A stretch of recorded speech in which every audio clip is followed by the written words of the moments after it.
Good evening, guys. Hello? Can you hear me? I can hear you. Joe's still muted. Yeah. Oh, I've done there. it a few times, Joe. More than a few Oh, well, times. I've done that mistake a few times. Happens to Nick all the time. But he's never on time either. That is true. That is true. Uh, Working on sharing this thing out. I'm making some notes. I'm going to apologize to the audience and viewers ahead of time. I'm dealing with some sinus issues. I'm trying not to sniff and sneeze and everything else on camera. Yeah, we don't want to get all that snot all over the audience. This isn't Gallagher. Yeah. And of course, I am off camera because my forehead is, well, for lack of better terms, I've got a big head. You got uh, I can't think of his name right now. We can make the joke. No, I've got a balloon underneath my forehead, and I am filled up with 25 cc's of saline, which is a lot. And this coming Monday, I am going back to get 10 more cc's. Yeah. And let me tell you, it is not. It is the worst thing in the world right now. Probably the worst thing I've been through since the start of this entire journey.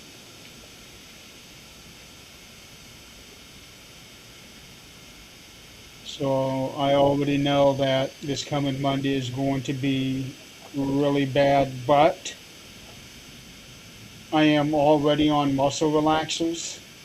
The the doctor tripled me up on that medicine. Um, so maybe Monday won't be quite as bad as it was last week, but last week was extraordinarily bad.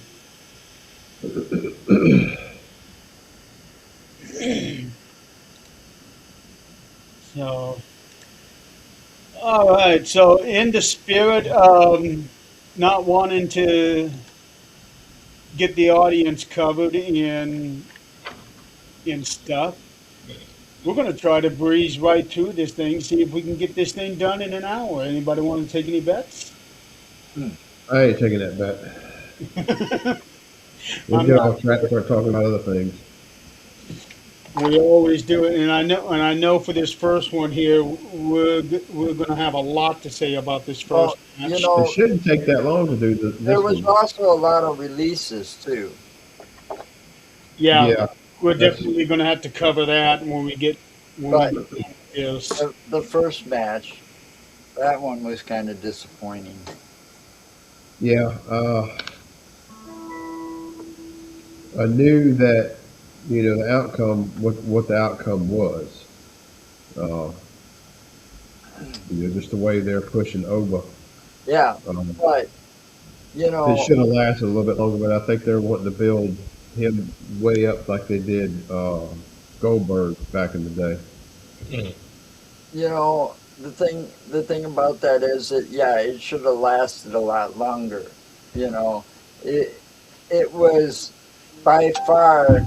I don't think I've seen anybody manhandle. You know, now I'm getting a brain fart. Brock, Brock, yeah. I've never seen anybody manhandle him like that before. You know, and and the way he kept doing it day after day before WrestleMania, he'd show up and they'd get into it, and old Bud be on the end. I knew that was going to be the result, but I was disappointed because I was expecting a true slobber knocker, one that was going to last a while. Well, You it know? may be the fact that Brock. I mean, even though he is very athletic, he may be at the end of his career that he can't go as long Well, as he used to. he probably doesn't have the stamina anymore with all the injuries. I mean, wasn't he in MMA also? Yeah, A little while, yeah. That cage fighting, the cage fighting. yeah, That could also explain his quick elimination at the Rumble too. Yeah, yeah. yeah. I mean, he's got to be riddled with arthritis or some. He's got to be in pain every day by now. Oh yeah. Well, he's 48 years old, and as much as he's done on top of wrestling, the MMA, and what little bit Well, he's done with football, he has got to be battling some stuff. yeah, yeah. Plus, he's married to Sable. You know, Yeah. time. You want to retire while you can still hit that. I think she looks better now than she did back when she was, in the Attitude Era. I don't know. I just remember her being with that Mark Merrow. Yep. Yeah, Is that he was his with. name, Mark Merrow or something? He Yeah, kind of looked like a Little Richard. he was an ex Golden Glove guy. He was a boxing champ. Yeah, but I don't think even him at his prime for that would be able to withstand Brock. No, I mean, there's so many talents and all that had a lot of potential that just got, kind of pushed to the side from the organization, or they just didn't have it themselves. Right. A lot of potential, but just didn't pan out. Now, I personally think that the match was what it needed to be, that it needed to be as short as it was for multiple reasons. One being obviously Brock's health, and two,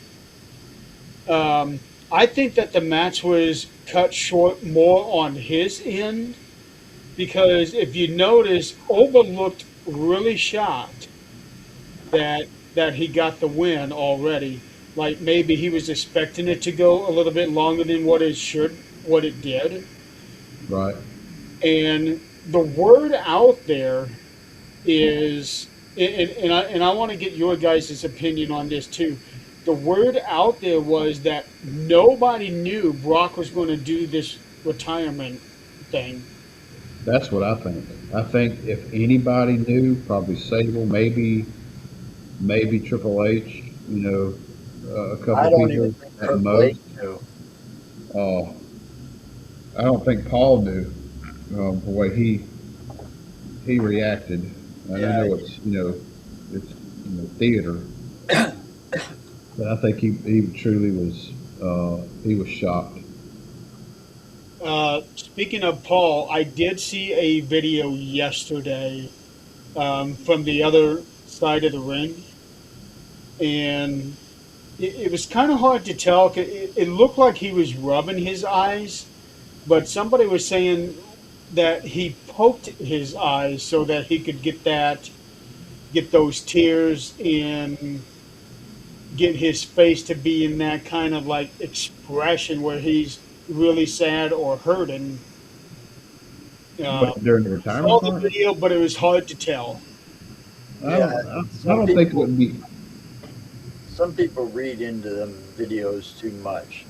I And don't think it would be that hard for Paul to genuinely feel sadness and all that from during that if he didn't know, or even if he did know, yeah, just the moment itself, I don't think you have will to have an poke effect his on him. eyes to bring up some tears. Now, I would say he didn't know.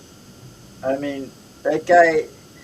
I mean, I watched the documentary on Paul Heyman and what he went through to to get into the business and how much he loves the business and how much he helps people behind the scenes, I don't see how he couldn't get choked up over it, whether he knew or not knew. Yeah, that's me. I don't think there's any. I don't think there's anything. I don't think he had to do anything to his eye to make himself No. tear. I think it was just the moment's going to, in itself, is going to be enough. And another thing to look at is right before Brock and Paul hugged, Brock did the X sign with his arms, signifying that this was not part of the plan. Uh, Now I don't know if that was specifically for him and Paul or if that was for the whole plan. Who knows? It's one of those things you'll have to wait and see what happens. Well, I would dare say that this whole thing with him and this retirement thing is probably going to be on the next season of Unreal. Good Billy. Yeah, but even if it's not, um, I think that was a great send off for him because as soon as people realized what he was doing, it was like, thank you, Lesnar, and clapping for him and all of that, which is very well deserved. Um, and it also kind of throws a little wrench into the perceived plans. Yeah. Tell people outside your door to shut up. Yeah, it's loud mufflers. Oh Yeah. no, it's the people driving by Donald's house. Oh, it's my. Oh, that was yours? One man. I got my regular headset in, so it ain't my beats picking up, grasshoppers out there cracking in the grass. I was going to say because in the past we used to be able to hear people with loud mufflers driving by your house. Well, anyway, um, like I was saying, there was that plan that was thrown out that Brock was kind of. I don't want to say it was ratted out, but John Cena had said in an interview last year that Brock was finishing up in Minneapolis, and Minneapolis is SummerSlam this year. Right. So a lot of people were under the impression that that was where Brock's last match was going to be, and that it would probably be against Gunther. But if this is his last match, I think that was the better choice because that really puts Oba into that next level. Well, yeah, it does, and they really needed to push Oma if Brock was going to retire anyways because he's the next big man. Well, You know. the issue I have with the Oba thing is they really don't have anybody right now that would be a good uh, matchup. No. None. I mean, they're already. I mean, you can tell after WrestleMania, after post show, they were already wanting Roman and Oba. But And this is not the right time for that. No, that's a WrestleMania match. now the whole thing with the Oba as well, I heard is they're going to start that record to beat the Undertaker's record using Oba. So every time the guy goes to WrestleMania, he's I'm going to sorry. win. I'm sorry. They didn't leave that alone. Yeah, that I no, I did. Yeah. Even if they, That's a even if they try, there are so many variables that's going to come into play with that. He's got right. to stay. He's got I to stay healthy Well, the whole the time. thing is, my opinion is they should leave it alone, and it shouldn't have been broken in the first place. I But agree with that. but now here's what I heard about it getting broken is that the Undertaker should have called off the match. all right, because he wasn't 100%. He was suffering. He was just getting over pneumonia real Well, bad. He got concussed that day. And well, his breathing wasn't even right. He still couldn't breathe fully. Wasn't at 100%. well, So it's yeah, it was Taker. all fluke. Taker wasn't gonna not wrestle at WrestleMania. Yeah, so okay, Oba just turned 28 a few days ago, so he was 27 when he had this match. Undertaker went to 21-0, which means we're already pushing Oba almost 50 just to match that. And that is if he Yeah, makes it see, every single and year that without doesn't any. make. And for somebody to try to match that, yeah, they're gonna be old and Yeah, haven't They're been not gonna around do it. that long, and yeah, it ain't gonna happen. no. You know, it's more feasible to go after Ric Flair. Ric Flair's. How many times he held the title, and see that ain't even accurate in my eyes. No, they're off like 6 or 7. Well, even talking about the streak and all that, you know, for whether it was scripted, whether the outcome was scripted or not, you know, let's just say it was that Brock was supposed to win that match and broke the streak. He was the wrong person, in my opinion, Yeah, because he didn't need that push. nope. He's already big. They Right. should have gave it to Bray. Um, well, of course, it wouldn't have mattered now, but that's hindsight. But he should have been the one to break the streak. Well, anybody but Brock Lesnar, because at that time Brock Lesnar had a name for himself. Right, Right. he's You already know, big. not just in WWE, but he had a name for himself in MMA as well. Right. You know, I mean, you needed to give it to somebody that was like, should be up there further and stuff. And it wasn't even Roman. People said, "Oh, Roman should have done it." No, The, Roman was already up there. the time frame is totally different, but if you had Taker in his prime or Oba back in the day, he'd have been the prime one. Yeah, Probably, yeah. You know, so the next best thing is beat Brock. Like he did, but But they, yeah. they were also looking at Edge breaking the streak, Randy Orton breaking the streak. Edge flat out refused. Um, he told them under no circumstances was he going to beat Undertaker at Well, WrestleMania. He felt like that should not be touched. what was it? Yeah, Triple H didn't even want to take him on at WrestleMania. He fought him 3 times. Right, but he didn't want to do it because he was afraid of ending the streak. Yeah, well, you know, I think it was a bad decision on Vince. it was.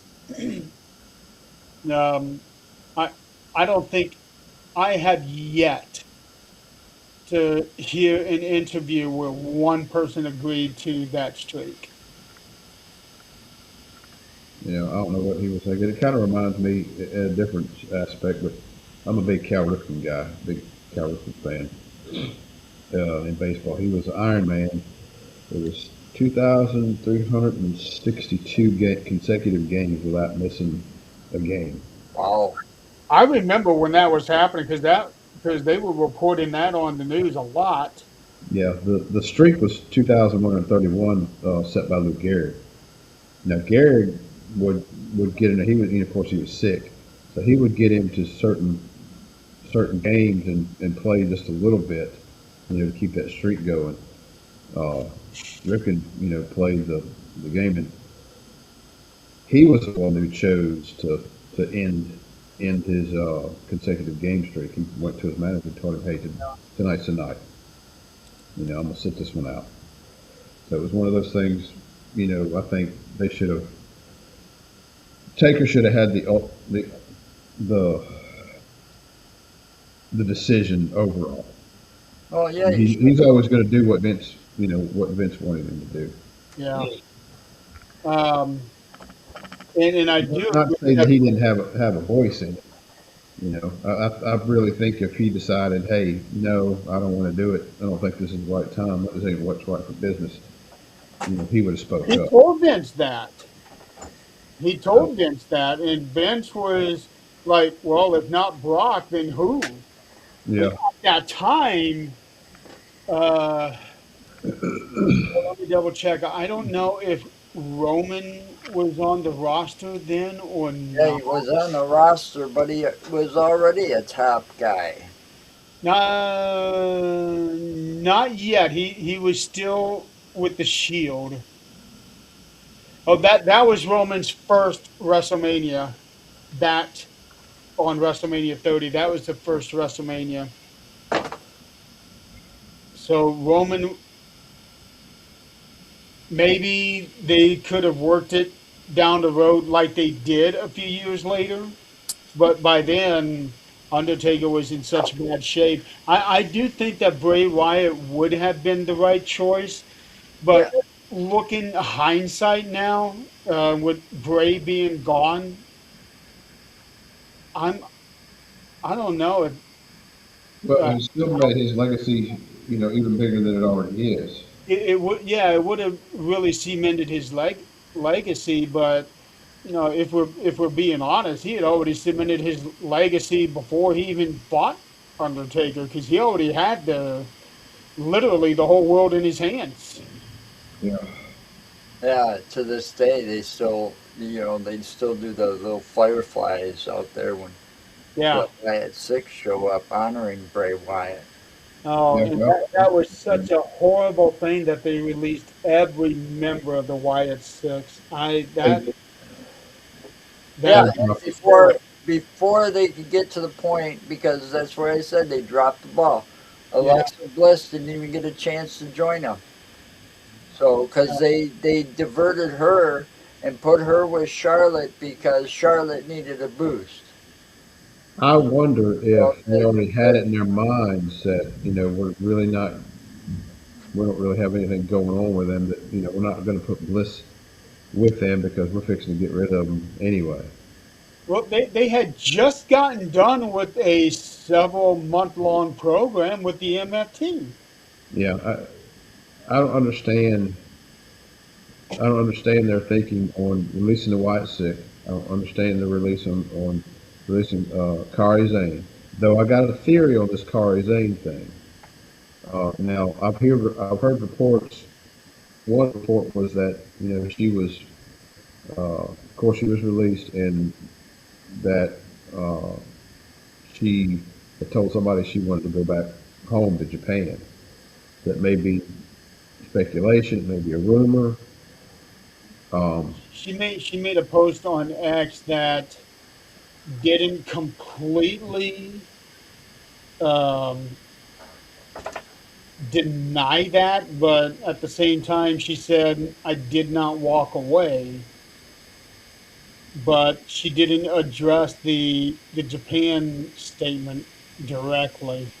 So I'm she wondering kind of if left her it ambiguous.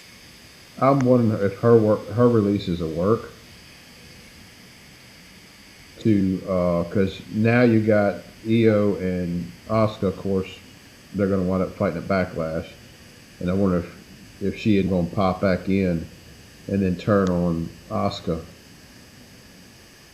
That would be pretty cool, but they already ran that angle at Backlash. No, not yeah, Backlash. but they've been They've been rehashing doing that. these for years. They've been doing that thing for the past several months. They're leading up to her turning on Asuka at some point in time, and they Yeah, should have done it at WrestleMania and been done with it. Yeah, yeah, they didn't even have that match. I don't understand that either. Well, it's like dang Americana versus Americana match.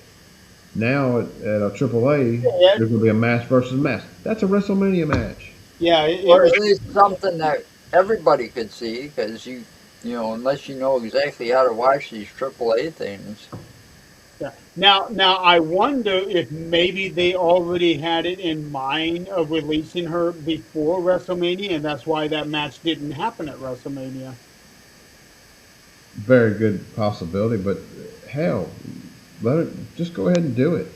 Even if you're going to release her, just let her go ahead and do it, and then she can turn on Oscar, and then Oscar can injure her, and then she's gone. Yeah, and it wouldn't be the first time that they've released talent within a week or two of a major PLE because they did that a couple years ago at the Rumble. I think three of the women from the Women's Rumble were released less than 2 weeks after that event. Yeah, it just I don't know. A lot of things going on, a lot of decisions being made that to me is not. They're the experts and all, but it just doesn't make sense to the fan base. Well, they're supposed to be the experts, but I don't know. But the whole thing with Brock, if if this really is the end. Now, I have a theory. I have a theory that because of the whole thing going on with Gunther and Paul Heyman with Seth Rollins, Paul now owns Gunther a favor. So who's to say that Gunther is going to start picking on Paul and bullying him and saying, I want Brock. I know he said he's retired, he's done, but in my eyes, he is not done until I'm done with him. And he gets physical with Paul, forcing Brock to come back, and they had their match at SummerSlam. And that That, will that's be that's the a retirement match. that's a good storyline. I just don't think I think Brock's done. I I think think he he's is too, but I think he's done. I And if he think, does come back and do the SummerSlam thing, it's going to take away from the whole well, leaving your boots and everything in the ring at WrestleMania. yeah, well, see, true, but look at Undertaker. He left his entire outfit in the ring at WrestleMania, Sure. and he was back in the ring a year later. But at that time, he considered himself completely retired. Yeah, because of just the way who that knows? last match went. You know, we don't know what Brock's thinking was when he retired, why he retired. You know, there could be all kinds of reasons. You know, but if I was him and I'm still in pretty good shape, I'd want to retire too. He's got kids, he's got a good wife. Hey, it's time to enjoy life for a change while I still can before I'm crippled because of all the damage that I did to my body all those years. And I Well, think that's he exactly why Cena and Styles retired. Right, exactly.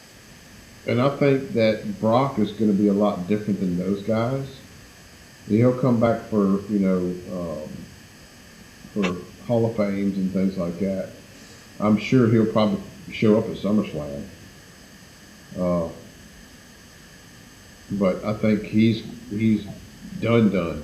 I don't think he's one of those that's going to work behind the scenes and do this. You know, he from what I've read, he's a very private person. Oh yeah, Um, he's notorious for that. and there was one time, it's been a few years back, but they only had one cell phone between the two of them, him and Sable.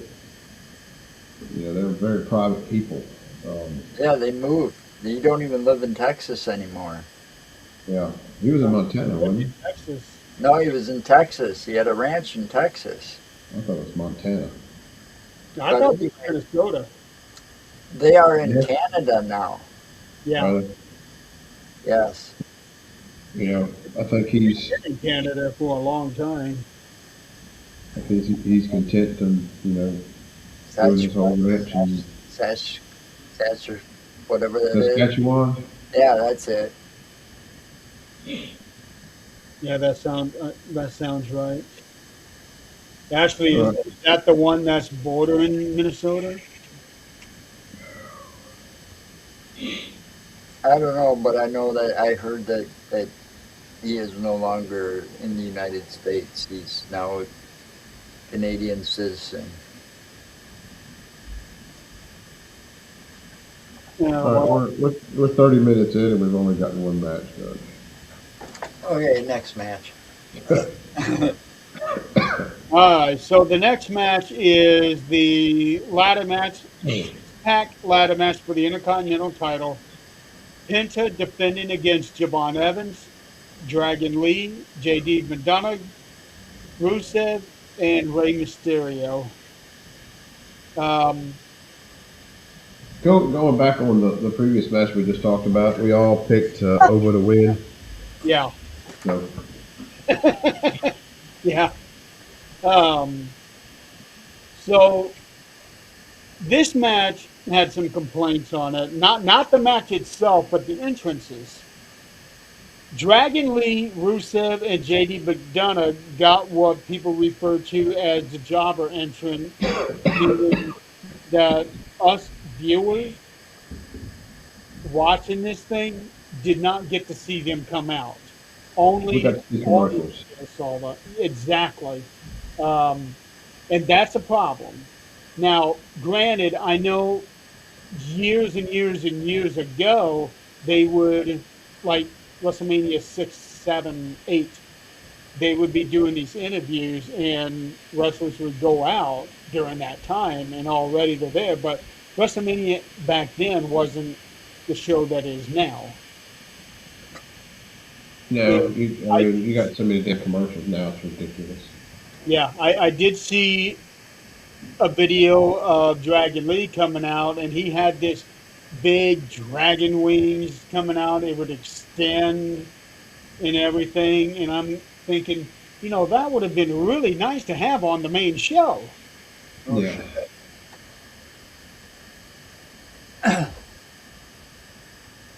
So I don't know, but the match itself was really good. Um, a lot of dangerous spots in it. Well, Well, we knew I that got was one coming thing with to say Devon in about there. that match, though, too. I don't think Rusev should have been part of it at all. I He agree. was He the doesn't fit. counterbalance. He didn't fit the bill of what was already in the match. You got a bunch of high flyers and You then got boom. all these high flyers and Rusev. Yeah, that was the whole reason why he was in there. He was the counterbalance for that. I just didn't see him as a ladder match guy. Yeah, he just don't fit the bill to me. Well, when I rewatched part of it, they had mentioned that Rusev had only been in one ladder match before, and that was a Money in the Bank 8 years ago.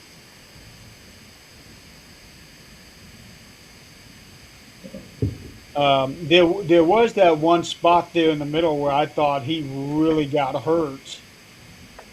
Um, when Ray crashed into him and broke through the ladder, I thought the back of his head got rammed into one of the rungs. I saw that It too. I was looked like, that oh, way. that look gnarly.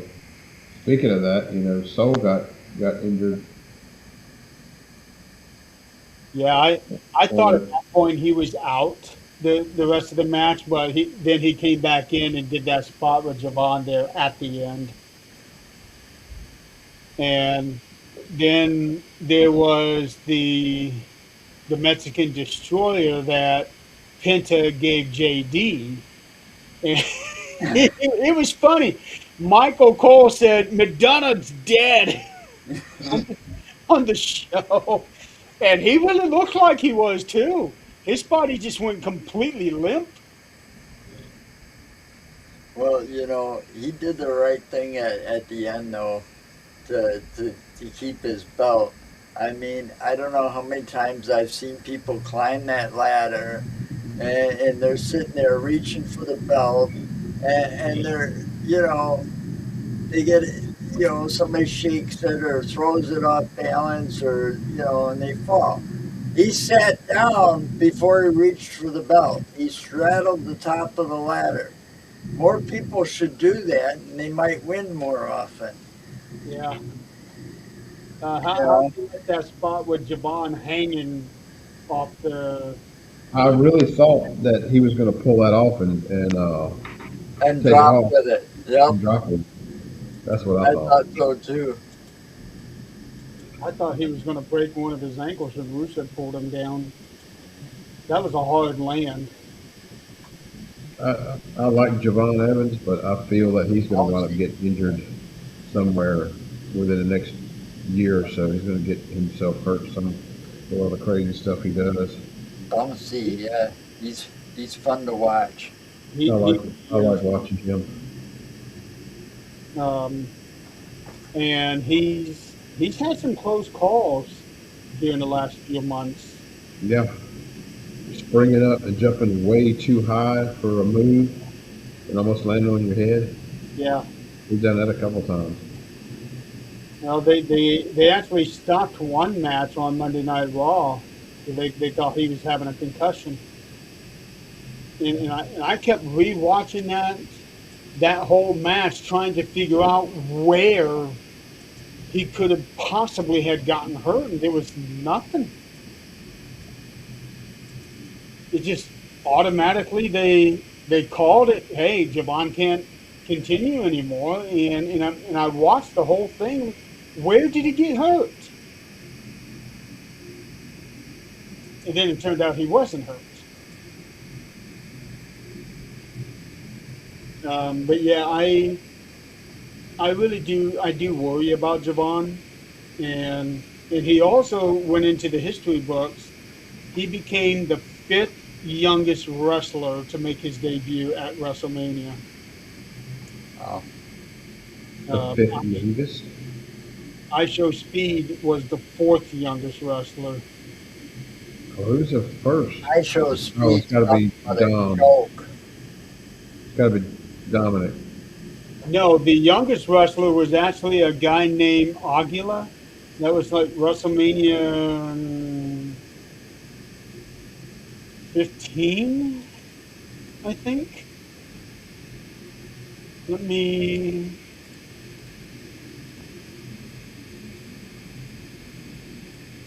find it here because I think it was 99. Well, on this while he's looking that up on this match, first pick, I believe Joe had said Penta. My second pick was Ray. My first pick was Evans, and I think Jeremy's first pick was My first pick was Penta. yours was Because I went Penta and Evans. and Evans, yeah.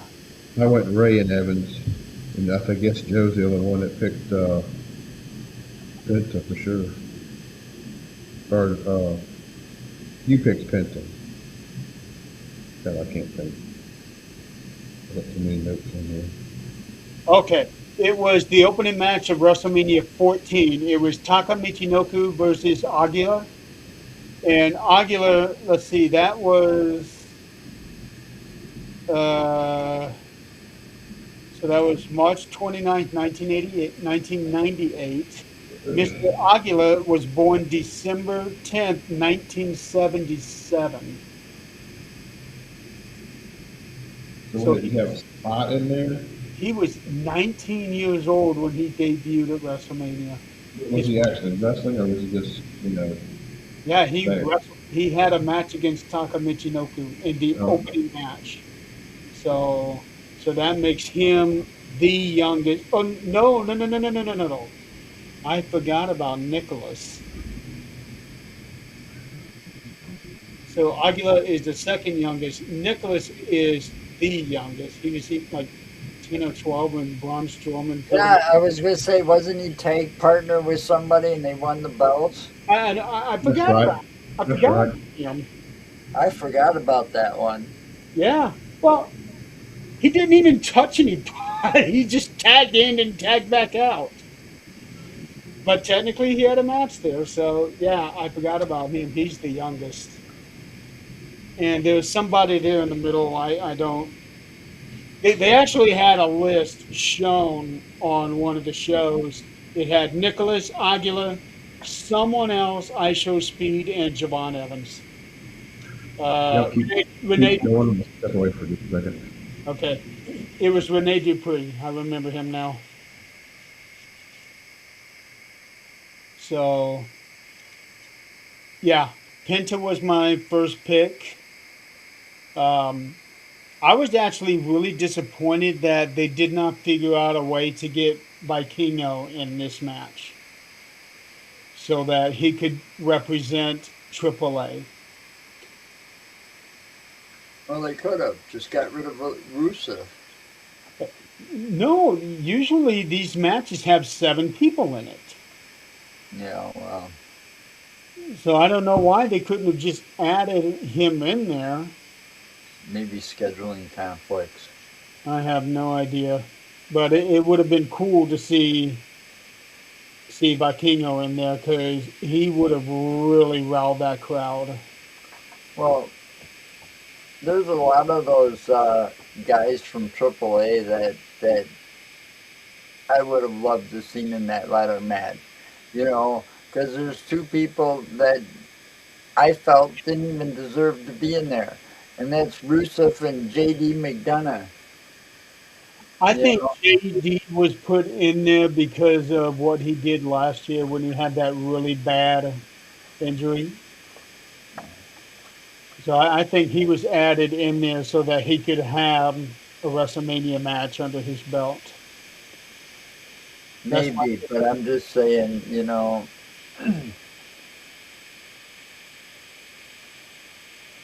it would have been cool just to see a bunch of high flyers or lucha libre people in that match for the belt, and we would have seen a lot more amazing things happen. Well, technically, we did have 3 former AAA wrestlers in there. I get that, but Yeah. yeah, the two oddballs that just didn't fit. You just can't get over Rusev. I can't, and I don't like D McDonough either. Well, I thought I muted that. But everybody else in that match, I like. I really like them. I've always been a Rey Mysterio fan. Yeah. You know, Oh man, and what is he now? Like 51? Yeah, I he's 51 years old. I think he was just in that match to make the others look good.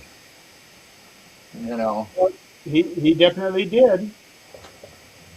because that younger generation is, you know, really showing to be something. I mean, you got Oba Femi, you've got Bouncy, you've got all these guys, and you know, some of them are coming out with better characters than their predecessors. Yeah. I think Ray was probably thrown in this one because he literally lost his WrestleMania at the last minute last year. Yeah, they don't want to leave out the legends Yeah. that are still wrestling, guaranteed Hall of Famers, and you know. Oh yeah, we saw Um, a bunch of future Hall of Famers. well, I think WrestleMania kind of sucks now compared to what it used to be. I Yeah, agree. they used to have a guest like a guest star referee, a guest host, not a former wrestler as a host. You know, I mean, it's changed. Talk about Ray being put in this match. I think it was to boost ticket sales. Probably. Uh, I'm still waiting to see the one match that they are going to have to show eventually. They're going to have to come up with it because the two brothers want to do it. All right. oh, Penta and Phoenix. Huh? Penta versus Phoenix. Yeah. Uh, I'm waiting They for. should probably do that while Penta is champion and giving his brother a title shot. They should probably That's do what that. they want. Yeah. I heard that both of them agreed to come to WWE under the condition that at one point or at some point they get to wrestle each other for a belt. Well, this would be the right time to do it. All right, let's move on. Um, now, I want to lead in with this one. We had Obafemi in the first match. Javon Evans was in the second match. And then rounding out the trio because last year these three just fought and fought and fought, and they were all amazing with each other. Trick Williams taking on challenging Sami Zayn for the Intercontinental title. Um, and I'm pretty sure everybody knew that Trick was going to win this one. And what kind of gets me is Little Yachty was with Trick Williams. That I believe was probably only because of ticket sales. Yeah, yeah. And Trick Williams came down the aisle with the longest train I think anybody has ever seen. I don't even think I've seen a wedding train that fucking long. I know Donald said something about Princess Diana, but I don't know how long. I don't remember that wedding. That was a long time ago. I want to look it up. Longest wedding train. Trick Williams.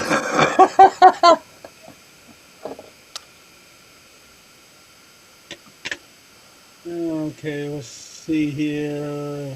He kind of reminds me of Booker T in his younger days when they were Harlem Heat.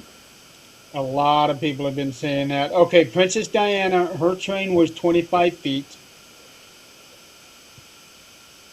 Guinness World Records. Longest wedding train dress ever could almost cover Mount Everest. Holy shit! The gown was, oh, I don't even know how this is even possible. It's saying that her train was 26,559 feet. How could that be? I don't know. Wow. Anyway, I thought that was a little bit ridiculous on Trick's part. I don't know if even he was expecting it to be what it was because he kept looking back at it.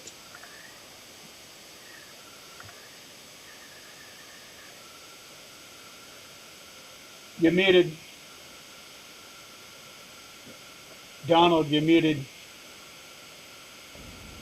Sorry, my sinus is just kicking my tail. Well, we're halfway through. We're in the Trick Williams Sami Zayn match.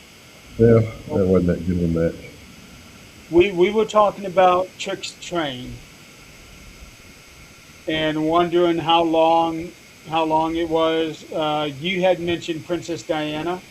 Oh yeah, Her wedding train was 25 feet. his was longer than that. Oh yeah, Trick's was like 3 times as long. Now I just did a search to find out the world's longest wedding train, and I found it on the Guinness World Records, 26,000 feet. What the hell? Why?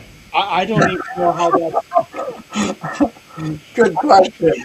That's a Why? lot. That's a lot of damn fabric. I don't know how that is even remotely possible, but it's there.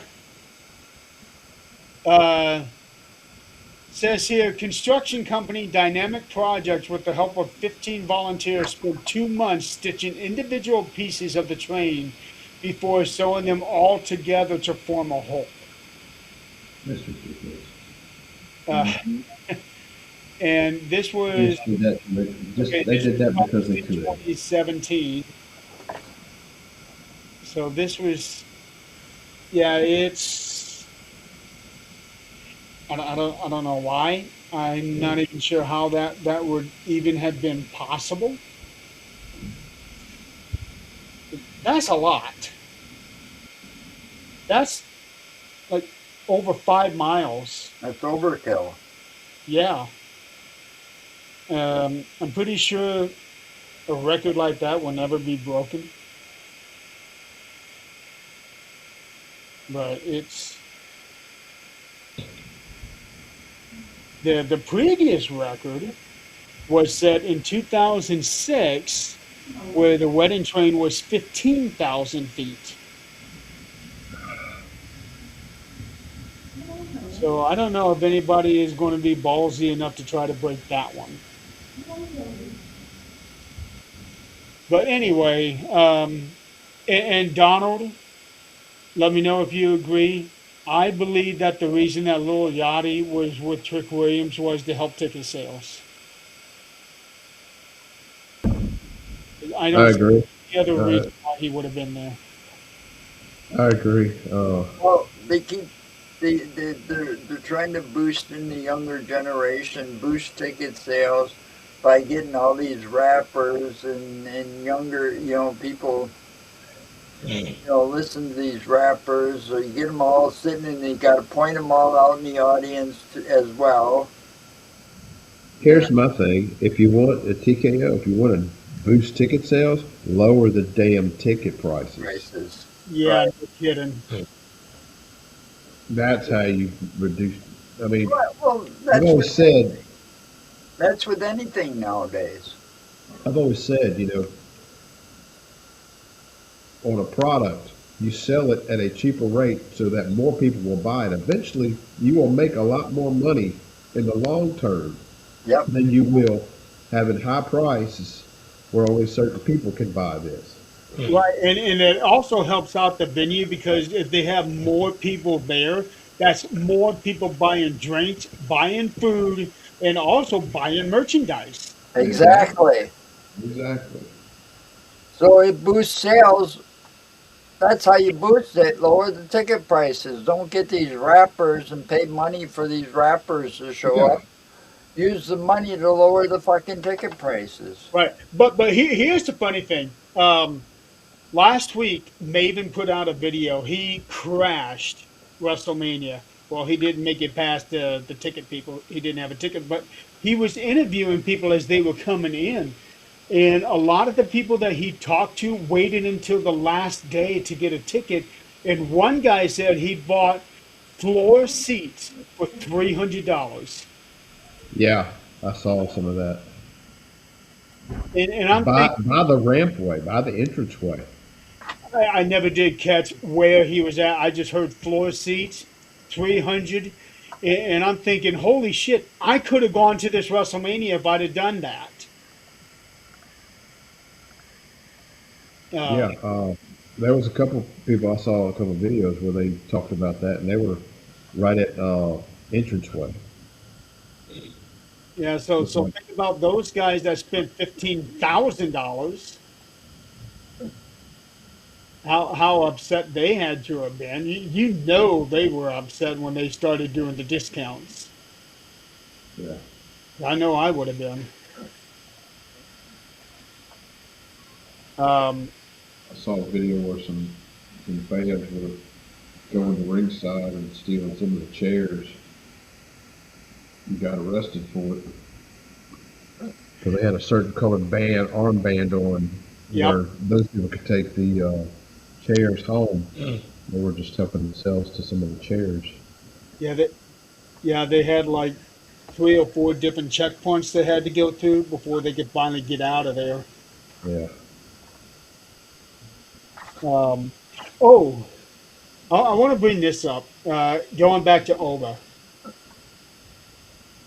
Now, everybody in the audience was doing the Oba strut. Yeah. Now, here's what we didn't know. There's another YouTuber. His name is Choi Dan. Um, really annoying. He's a gamer, but he goes to some of these big events, and he was doing videos on both days, and he revealed that on day one, at some point during one of the commercials that we were seeing, they were having the people in the audience doing the overstrut while playing his intro and everything, the music, and having people doing the strut. And I think that they took clips from that and added it to um, his entrance on today. That's a very good possibility. Yeah, but here's the thing: Over is already insanely popular. Everybody is doing the strut everywhere. It's Why would annoying. they feel the need to do this? They have enough cameras to catch the audience. It, it, it's a to me that thing, and then you got the of course you got Yeet, and then you got the tag team that just come out the other night. Um, God, I can't The think. movement is dying. Anyway, they were doing this. The audience was doing this. Oh, that's Joe Hendry. No, well, yeah, yeah. Well, he did his little concert thing on Raw. I don't understand what that shit was all about. It was retarded. That that was had no business being as catchy as it was. It The was line, good. I mean, I laughed about it, yeah.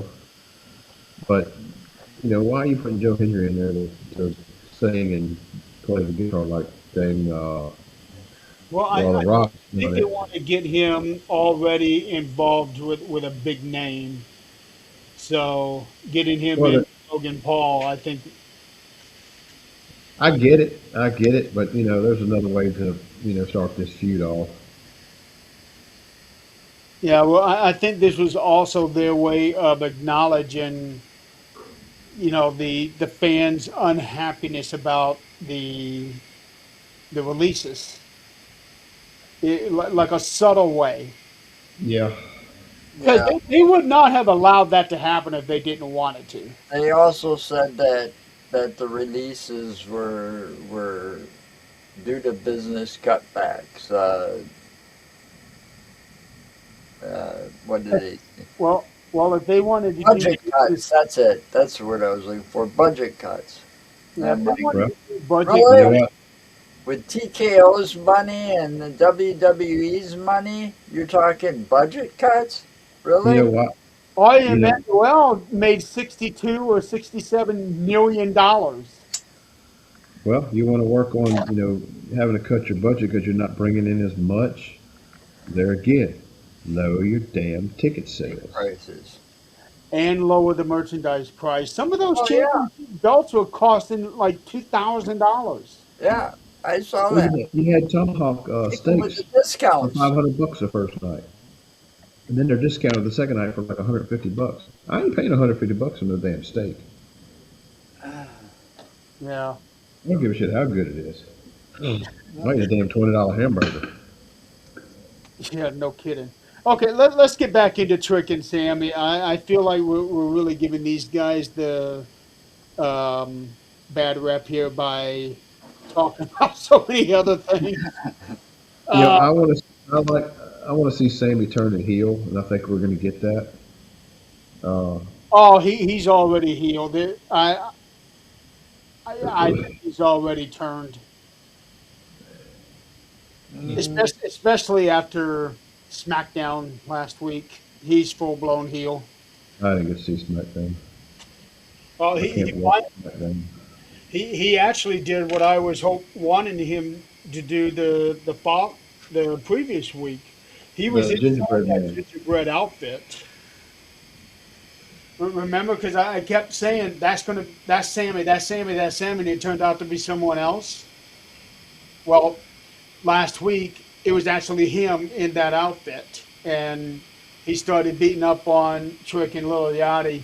So yeah, he's full blown heel turn now. Oh, that's good. It's about time. Yeah, The gingerbread man. yeah, Yeah. yeah. He should have been gingerbread man the day before WrestleMania, but Yeah, that would have been funny. it would have been because I was calling it Sammy's gingerbread man, Sammy's gingerbread man, Well, and then all of a sudden he came out from the gorilla position. No, come on, you guys had a great opportunity there, that's and what I then they said. finally did the last They one. dropped the ball on a lot of things, They really have. Well, you know what? Okay, including the going with releases they that, made. there is a rumor, and if it's true, this makes a lot of sense.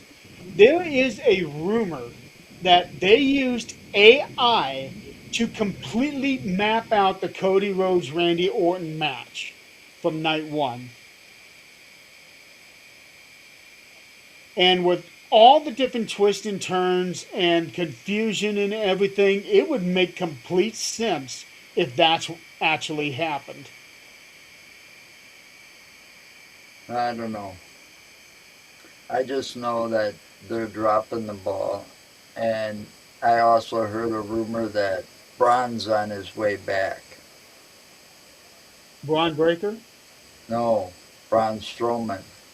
Braun Strowman. Oh, no, I did not hear about that one. I heard he's going to make uh, an appearance at Backlash or SummerSlam, Yeah, Well, it'd be nice to see him again. going back to the AI comment. but it's too late now Yeah, because that's the right. Wyatt Six are gone. But when you really think about it, Braun in his more recent characterizations would not have fit in the Wyatt Six. No, especially after his show. Yeah, yeah. I mean, the guy is hilarious. Well, I my son-in-law actually met Braun Strowman Yeah. and had a one-on-one with him before the taping of a wrestling event in Milwaukee. I think it was last year or the year before that. And they sat down and talked a bit. And what I found out about Braun Strowman is like, wow, blew my mind. You know, Well, he, I heard that. he really likes Wisconsin. He calls Wisconsin his home. Well, I heard that in real life, Braun is a really nice guy. Oh yeah, he's a big old teddy bear basically, you know. But the thing is, I like that show, uh, one of everything, you know, on the menu or everything on the menu or whatever it was called. And the looks on some of those people's faces when he's like, "I'll take everything on the menu," you know. I used to be able to do something like that. And it's like, you know, I like the looks on the people's faces when he orders that, but at the same time, you know, he's been at some. I knew right away he's going to, you know, restaurants in Wisconsin area. He was going to hit a couple of those first. Well, somebody of his size, he needs to eat a lot of calories just to be able to keep up with his metabolism. Yeah. So it was very clear early on that even though he's supposed to be a heel, the fans were getting solid behind Trick Williams. So there was a plan in place, supposedly, that they were going to do a double turn similar to what they did with Brett and Austin back at 13. Um, I don't know if it. I feel like this one here was more subtle with the double turn because for that match, it was immediate with Brett and Austin. This one here, I think, was more gradual over the weeks, with Sammy becoming more complaining, more bitchy about this, and Trick doing his lemon pepper steppers thing, and how that ever got over, I don't, I don't I understand. think it's just the way it rolls off the tongue, It because probably right. like John did, this all of a sudden comes popular because of EO Sky, Yeah, even I, Triple H I said, still, if he'd told me this, would have gotten over. He's like, you're crazy. I still don't get that. I don't either, but Yeah. you know, I But don't know. last year, I loved the way that she did that little temper tantrum when Rhea and Bianca kept ignoring her. Well, She knocked other them people. both down and started jumping up and down. I kept saying that was the most adorable thing I've ever seen. Well, look at here's another piece of history. You're talking things like that, lemon pepper steppers and stuff. And then there's people that dance in the ring like Jacob Fatu. How he dances in the ring after he does something. That goes back to Ivan Putski and all these other kind of not so big but muscular dudes doing their little dance, Junkyard Dog, and the way he used to dance in the ring. Oh, My he was mom, insanely over. my mom was a huge JYD fan because of the way he danced in the ring. I loved JYD back in the day. All right, now last year there was a song called "Lemon Pepper Steppers" released by a group called Freddie Gibbs and the Alchemists. I haven't listened to it, but I can already tell it is one of those majorly vulgar rap songs. I also heard that there is a Bruno Mars song that he put out on an album either this year or last year that has that phrase "lemon pepper steppers" in it. But either way, I think that's what Trick got got that phrase, and he just used it one day and saw that it got a reaction. Yeah, I mean, a lot of times it's you say something, it just takes a world of its own. Like Austin 316 said, "I just whipped your ass." Oh man, That just that's just gold. it was. Um, and and Trick Williams, you got to give it to him. He's a hell of a dresser.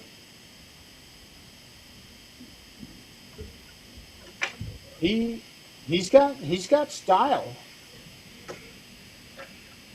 Um, but I do believe absolutely the right choice with him. Excuse me. Boy, what is it with you two tonight? I think is absolutely the right choice. Chuck Williams winning the United States title. I knew that was going to happen. Yeah, And the way they're pushing certain individuals, I knew that he was going to wind up winning. yeah, because he's got star power all over him. That's Well, very like apparent. I said, when I first saw him, the first thing I thought was, you know, now in Booker T. Back when Booker T was part of the Harlem Oh, Heat. he, Heat with his brother. That's what he reminds me of. When I first saw Trick, he was with Carmelo Hayes, and at the time he wasn't even a thought to be a wrestler. But when I saw him, I'm like, Dude, this guy's got a build to him, and you can tell he's got charisma. Hmm. And as soon as he took his shot with Shawn Michaels, saying, "Hey, you know, I want to be your number one guy," and he started giving him a little bit of a push, it was off to the races for him from that point. So I can easily see him main event in WrestleMania within the next 5 years. Definitely the next Booker T, that's for sure. Yeah. Not necessarily win the Royal Rumble right away, because I think that's going to be over next year. But I do believe that Trick Williams is going to be a world champion within the next 5 years. If they do overright and just keep the little hints here and there between him and Roman throughout the year, Well, you know, I when you think were saying something about Oba and Roman at SummerSlam, I did see where there was a rumor about Oba being King of the Ring this year. I don't know. I don't know if that would be the right choice. Like let him build it a little bit over time, but at the same time, I can understand that you really need to strike the iron when it's hot. Hmm. yeah, I mean, give him all the accolades throughout the year. Yeah. Let him win every damn thing, and then your trajectory is going to be for WrestleMania next year. I'd still like to see The Rock and Roman. Yeah, absolutely. Maybe if they get to the transi- uh, trajectory for Oba winning WrestleMania next year, beating Roman, and then Roman versus Rock. I don't know. There's a lot That, of that would speculation. take that would take some doing because Rock would have to come back and get the ring rust off. Well, Yeah. he can do that. And He can gone do it. too long. Training. Well, he looked pretty good a couple years ago when he had that one and only match there in the tag match. You know, I'm Uh, just saying. the thing that I wonder is because of it being in Saudi, is are they going to try to bring Brock Lesnar back for that one? Say, hey, if we pay you $20 million, come here and have one more match. It'd be pretty kind of hard to turn that down. Yeah, Uh, but at the same time, it's like you know quality of your match, regardless. Don't come back in and just do a bunch of belly to back slams. well, I Suplex City. I think in Brock's case, nobody has ever accused his matches of being fluid because it's 75% German suplexes nowadays. Yeah, but I don't want to watch. It's not entertaining if that's all you're going to do. It's like watching Big Papa Pump and Triple H fight that one time.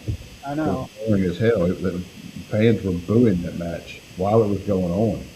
Yeah, but this is Saudi.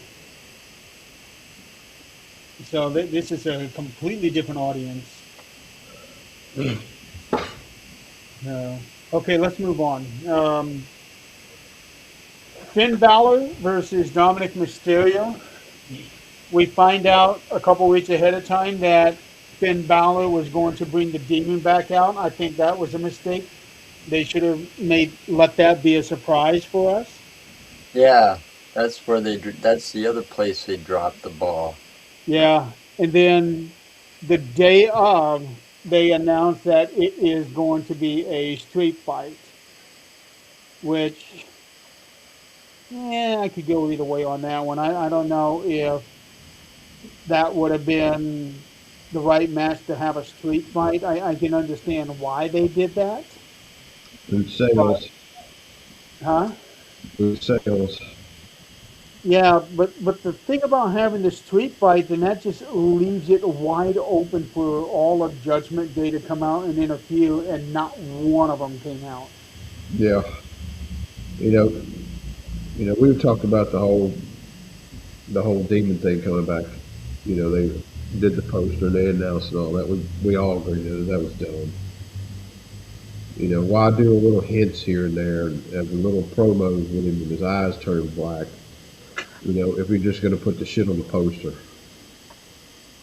Right, yeah. Yeah. Now, during the Black Eyes thing, I like that. Even if we did not know that Demon was coming back, I think that would have been good to try to hint that Demon was coming back. Right. And you already speculated that it was. You already Yeah, set the hook for it. But then you just like screw it, just put him on the poster as a demon. And it could have been ticket sales again. It's like, but build that suspense up. Hmm. Don't give us the ending before you even get started good. Yeah, because these pay-per-views are supposed to be full of surprises, and they keep giving away things they should keep secret until the day of, or the minutes Moment before of the match. when Edge came back, Yeah, that was huge, huge. oh man, that place exploded when he Yeah, that did was just a that. freaking huge pop, man. Just Yeah.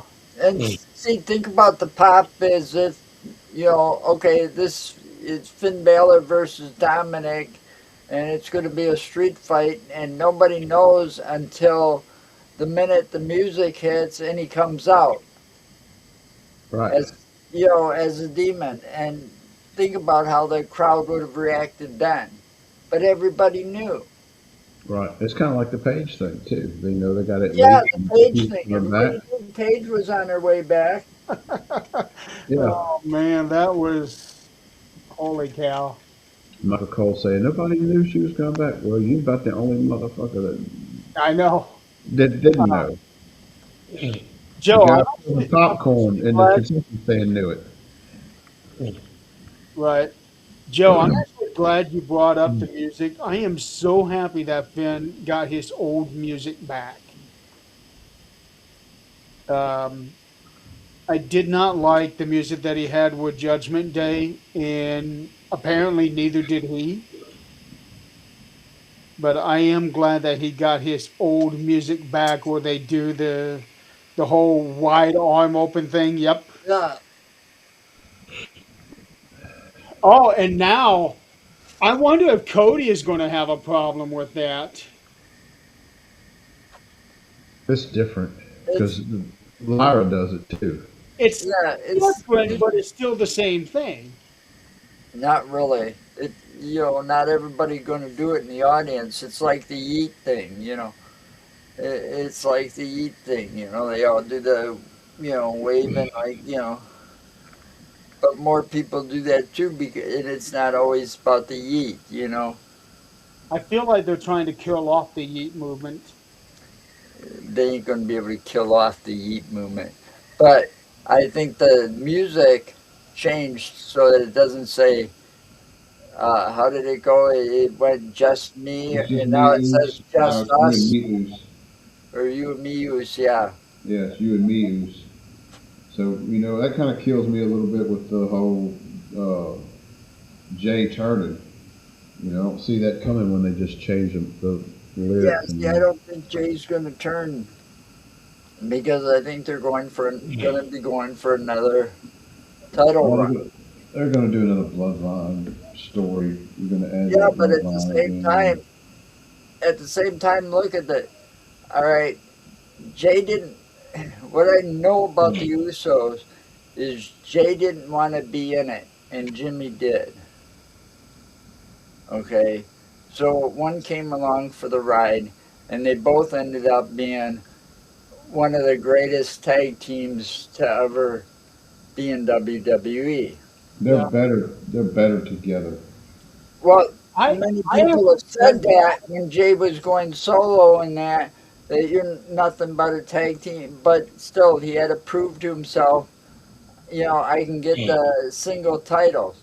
Now that he got them, it's back to tag team business with his brother. Right. And that's what the music signifies, and that's, because you're united now as a tag team. I actually went back to the WWE roster on January 1st of 2010. Jimmy Uso was signed to the WWE and Jay was not. Now, granted, they debuted together, but Jimmy got signed first. Oh, okay, so it's the other way around. I mean, I knew one wanted it more than the other one. Well, you may still be right that Jimmy wanted Jay to be a part of a team, but Jimmy ended up getting signed first, So, at least according to what I saw. I have no idea how soon after Jay hopped on.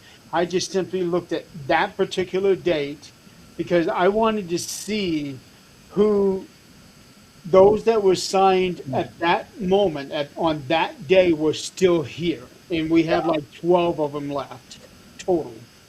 yeah. And Jimmy and Jay are going to be around for a long time because that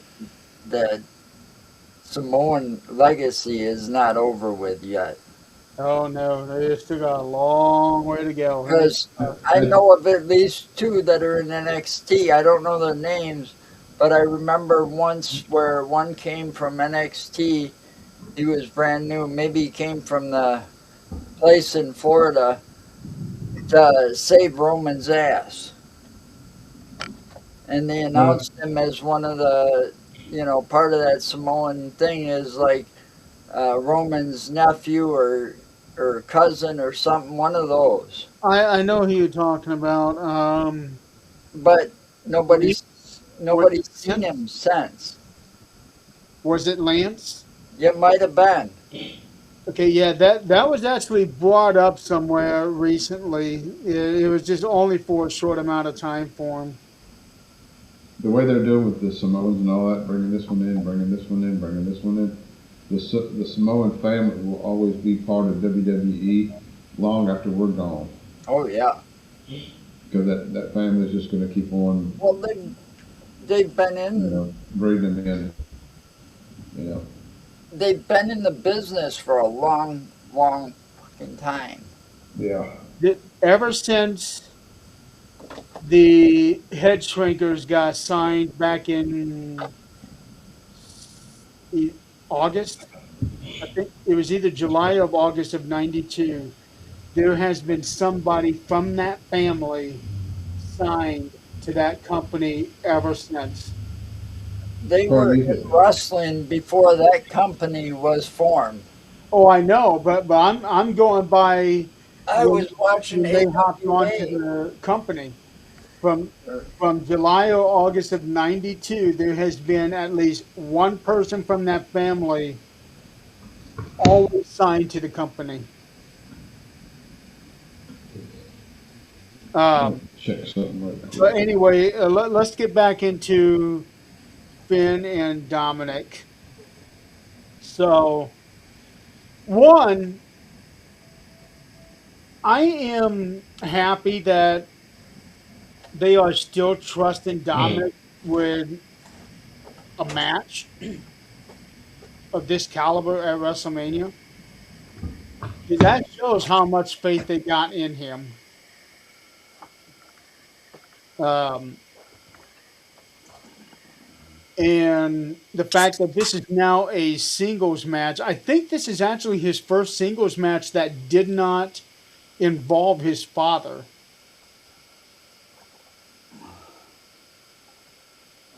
Who's what? I missed it. I'm talking about how much faith that they have in Dominic for Mm. him to have a singles match, even at, hey, Chuck, e- even at this point, because I think this is the first singles match that he has had at WrestleMania that did not involve his father. Well, he's come a long way. He really has. He's still not moving around like the other wrestlers are, but his the way that he gets the audience, it's you don't see that very often. Um, but I'm glad to see that Finn got a win here because this is a big moment for him. 'Cause I don't think he's had a WrestleMania win If he has, I don't know where. Don't remember when. Yeah. Um, and to have the demon come back after 3 years, I think that was really good. Um, I think it did a lot for him because now he's in his 40s, and with the way that they have been using him the last few years, I'm pretty sure that he was getting discouraged about having his own solo run and things like that. And now he got this match. He got a WrestleMania singles win, and he got it as the Demon. I wish they would. Wish they would continue on with this the demon thing, not just see it every once in a while. Well, that's what makes it special is because we're not seeing it all the time. Yeah, you should just like, you know, do it like during like the special like pay-per-view events, you know. Yeah. But I like You the got a I match. like the I like the darker characters. The Boogeyman, Taker, Oh, I White Stick, remember the Boogeyman. Demons. Oh man, that guy was Uh, hilarious. Well, we got the Demon back. Well, We got Danhausen. I was just gonna say what he did on night two. That was hilarious. Yeah, we are going to get into that after this next match. Okay. So we got Jade Cargill defending the women's championship against Rhea Ripley. We already knew Rhea was going to win. There was Yeah. no question about that. But I will say, Jade stepped up for this match. I thought she did really good in this match. And I think she's been, this whole time she hadn't been defending her title. I think she's been working behind the scenes and working on her craft. Now we haven't seen her since, so yeah, She well, you know. spent a little bit more time at the training center. Well, you look at it too. Or You get rid of perform. Wyatt Six, but you keep Jade. well, I can understand them keeping Jade because she just has that look. She's got that generational look that they are looking for. Well, they haven't really been able to replace the likes of China ever since China left. You Yeah, know, Rhea's the closest thing, yeah, Rhea and you got Jade, and the way they look, they're like the closest things to China. and Rhea has lost some weight, some bulk. Uh, yeah, she's been battling some eating disorder. She's been talking about that lately too. 'Cause that was something that I've noticed. I started noticing it about a month ago that she was looking a lot skinnier than she did. Don't worry, Donald, we're almost done. Um, and Rhea did a promo last Friday, and she said that Jade surprised her, and that Jade surprised her and proved that she could go. Yep, I saw that. Um, and that's how I was feeling watching this match. It's like, holy cow, there's a complete difference from where she was at even a year ago. yeah, I wish they would just had her defend a title, a lot more than what she did. Well, technically she did, but they were on On house TV, shows. on They were on TV, not house your damn shows. house show. Yeah. Um, they probably did that by design. Oh, So we I wouldn't want to throw gradually this. see how good she's getting, and all of a sudden she sucks, and now she's really good. I want to throw this out right before this match. They announced a VIP priority pass. Adam Weitzman was sitting at the commentary table with Michael and Wade. He was wearing a headset, but he did not have a microphone. So now we are being shown that people are paying money to sit in the commentary booth for one match Well, after paying what? Anybody want to guess? $15,000, $20,000? I'm sure. well, I saw pictures. But it's ridiculous what they're doing as far as charging money for this, charging money for that. I saw a post where the green shirt guy was standing by the ring, and it has his name on the mat. If you go back and watch WrestleMania, there's this Yeah, image of it. There's names all the way around the mat.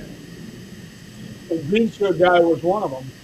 Yeah, they're selling spots on the mat for your name. It's like, Yeah, I I still don't think there how should much ever be milking can we do? mats.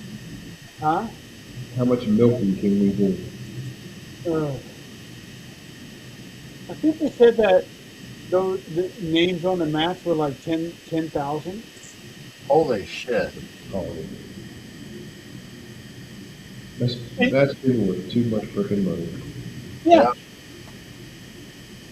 and I'm thinking to myself, I am every bit a fan of wrestling as these other people are. I just don't have the kind of money to be able to go to some of these things. Hmm. I don't think I think if I won the lottery, I wouldn't do something like that Yeah. again. There's Well, you could take $10,000 instead of putting my damn name on a ring thing. There's $10,000 I can donate to something that actually helps somebody. just to do what Green Shirt Guy did, two front row tickets, walking down the ramp, who knows what else. The amount of money that he paid for WrestleMania, it would take me 3 years' wages just to make that kind of money. And I get it. It's your money. You can do what you want to with it. But, just Yeah, because you can do something doesn't mean you should. right. Uh, But holy cow. Well, it gives them more power, saying, oh, yeah, look, we can charge this and people will pay for it. The more people pay for it, the more they up their prices. I know. It's the same with concerts. I mean, I'd love to go see some of these people in concerts, but I'll be damned if I'm going to pay a couple $100 just for general admission, you know? I went to a concert 2 years ago. It was $100, and it was just a small one, like a theater setting, and I had second row. yeah. We went and seen Air Supply last year with some buddies of mine. Tickets wasn't outrageous. Of course, it's Air Supply. But, uh, I mean, I did a meet and greet with Striper back years ago, and I think meet and greet tickets were like, well, it was uh, seven of us, 6 or 7 of us. They did the meet and greet, and it was under $250 for all of us. Now they're outrageous. It's like a couple $100 for one person. Hmm. When you get to the bigger ones like Kiss and Alice Cooper and all that, it's like outrageous amounts of money to do backstage passes. Meet and greets. We Yep. should probably do a show later on, um, doing a study of ticket prices. Go back to WrestleMania 1, and then WrestleMania 10, and so on, and kind of like do a comparison in You at know, SummerSlam and Monday Night Raws and live shows and things like that. back in the day, my brother and myself and a couple other people, we used to go every single time wrestling was in town. We used to get tickets and go. That's how cheap they were. You know, where you could, they were like $20, $25 for good seats. You know, second row or whatever from the ring. You know, and then they just gradually went up, Well, skyrocketed through the roof with everything else.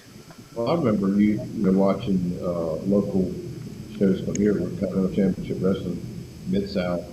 Okay, and we went to me and my buddy of mine went to any Continental Championship Wrestling match that they were having, in the area. So it was like we drive an hour at most to go to, these spots. And I remember they used to promote it with these big cardboard posters. You remember those? Yep. Uh, I'd always, because they put them on telephone poles and stuff, and I would go by and I would snatch one of them up and keep it. Yeah, we had uh, I don't know whatever happened to all those, but I had a bunch of them before back in the before it day. was before we had WWE and WCW when they were in the heyday were coming here too. But before that, it was Vern Gagne's what was it, AWA. We used to get ringside seats for like, I don't know, $20, but it wasn't for say this seat or this seat or this seat. It was like you paid ringside, and there may be a hundred seats. I'll just throw out a number, 100 seats at ringside. You pay your money, and it's basically whoever gets in the damn seat first. Yeah, yeah, and see.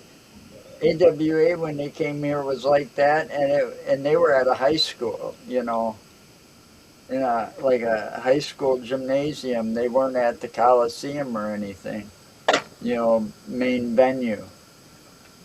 Man, that poster's bringing back some memories. I'm gonna have But to yeah, go. they had those posters all over because I remember when I first went to my first one, I saw Andre the Giant, and it was AWA. He showed up, and he looked like a monster because he had that really long hair. I would have loved to have seen Andre in person. Never got to. Oh, he was huge. I saw him on Mid South on TV. I never saw him in person. I was sitting right next to the where they come out and come to the ring. Yeah, That aisle that they walk down, I was sitting right, and I could reach out and touch Andre. yeah. The biggest guy I guess I've seen But in a it's real life, like, Batista. He was really close to us back when he was in Legacy. Now, I remember one event when we had aisle seats, and it shocked my mom this one time because Yokozuna came by, and she said she turned her head and all she saw was red because Yoko's thigh was that that big. Was big. all she saw. Yeah, Yeah, we should definitely do a show where we kind of go through the ticket prices over the years and see, how gradually they went up he and where exactly the prices really exploded. he was a big I man. said, He I broke was, his ankle at a wrestling match, Yeah, right? Or yeah. something like that, and they had to bring out a forklift with a pallet on it in order to get him out of the ring. That was actually I planned. doubt that. I read that was actually their plan to do it that way. I don't doubt it one bit. Yeah, they actually planned it that way because they wanted to really blur those lines. Right, of how big he actually is. I Yeah, mean, you're talking about dead weight with being in the fire service, and we did a lot of lift assists Well, a that's lot of like that. times. It's ridiculous how right. soon But he folks didn't feel. really break his leg on that one. But I think they actually ran that angle so that they could get him to lose weight. Yeah, well, it was probably due to somebody like who was it, Mr. Fuji or Bobby the Brain Heenan. They had a couple of the greatest managers and thinkers of all time back then. Uh, No, Fuji was gone by then. Bobby was gone long before that one, but I think Fuji was already gone at that time too. Well, see, that's just it. It sucks. They just got. It was a good storyline. Yeah. You see this big guy getting hauled out, and the fucking, if I remember right, the forklift was actually having trouble when they got him on Oh, because the yeah. forklift came off its tires and back a little bit. I don't remember. I'll have to go back and watch that one. I've done it a few times on different truckloads and stuff. Yeah, but Yeah. I do remember that forklift, them bringing that out. You know, Um, so yeah, Rhea Ripley beat Jade Cargill for the women's championship. Um, Kind of a short match, I guess. Rhea had been having a lot longer matches than this one here. But we did get the appearance of Io Sky, who was the world champion the year before and did not get a match this year. but Which, she came out to congratulate Rhea. yeah, well, she came out to help because B-Fab and Michin were, Yeah, um, I don't like that. You Did you know, see? Did you see after the match was over with when Io came in? Rhea did this. She had her Io's name on her wrist. yes, I did see that. I did see that. you know, they need to. Jade needs to be on her own. She She was don't. on her own. She was on her own until Well, I know, but the others ended. she got she got those two, and it makes Michin look kind of bad. You know, it makes her look needy, like she always needs a faction. Make her go out on her own. She was doing good on her own. After AJ, because she was part of that thing with AJ for a while. You know, Correct, Sticks. Yeah, she was. I forgot about that. they need to if they they need to boost these wrestlers, but not need to make these factions all the time. This is Well, getting the old way, if you ain't got a faction to fight the faction with. the way that whole thing came around just really did not make any sense because one, Jade legitimately hurt both of these women over Christmas, Right. and now they teamed up with it makes no Like sense. if you can't beat her, join her. Yeah. You know, And and, just to I get boost that. Jade's. you know, I can see how some of them team up. I think and I hope it works for Nia Jax, but she's got a tag team partner in this Lash Legend that might actually do her some good. But in the past, Well, she got a tag title out of it. right? But in the past, Nia Jax has proven she doesn't play well with others, even her own bloodline. That's true. Well, you Because think she about was tag team partners, I thought, oh wow, this would be fucking fabulous. Her and Tamina, they're gonna be unstoppable. No, What what I like when it comes to people deciding to team up? Do you remember Scott Norton and Ice Train? vaguely. They were in WCW and they had a series of matches against each other as singles wrestlers, and they by the end of the whole thing they respected each other so much that they decided to team together, and they were a pretty formidable team for a couple of years. well, see, that's how they need to do things sometimes. You You know know, what? Another idea for some shows is do a faction show or a couple faction shows. Talk about like the uh, Devastation Incorporated and Ravens Flock And We need to start making a list of the different shows that we do want to do because I remember us talking about this. The yeah, faction, nothing is going to ever beat the Shield.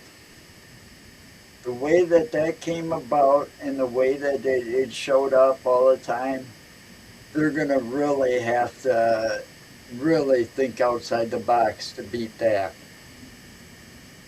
For You, what they accomplished, no, nothing will beat the Shield. But when it comes to making an impact, nothing will touch the NWO. oh, no, nothing. Yeah, Not even the Four Horsemen. right. I Yeah, mean, the NWO surpassed the Four Horsemen. yes. Now, I'd love to see them bring in or reunite the Four Horsewomen in WWE, SmackDown, or Raw. They've only been in NXT. Yeah. I actually watched a clip earlier today uh, about the NWO. At one time, they had 79 members of that faction. Yeah, they took it too far. They yeah. did, but I didn't think they had that many. Yeah, they overpopulated it. Then it split. You had the Latino split off, and then you had the Red faction. Yeah, All these different factions. Everybody kept joining in. And it's like the whole roster was NWO. I know. At that point, you don't need WCW anymore. Right. No. So that storyline kind of screwed itself because they let it get too big. They needed to keep it like they did with the Shield. I mean, when the Shield came in, it was awesome, and the way they came down to the ring and all of that, wearing those vests, And I always said right away when I saw the Shield, Roman's gonna go somewheres. Yeah, he just had that look. He was the glue holding the whole thing together.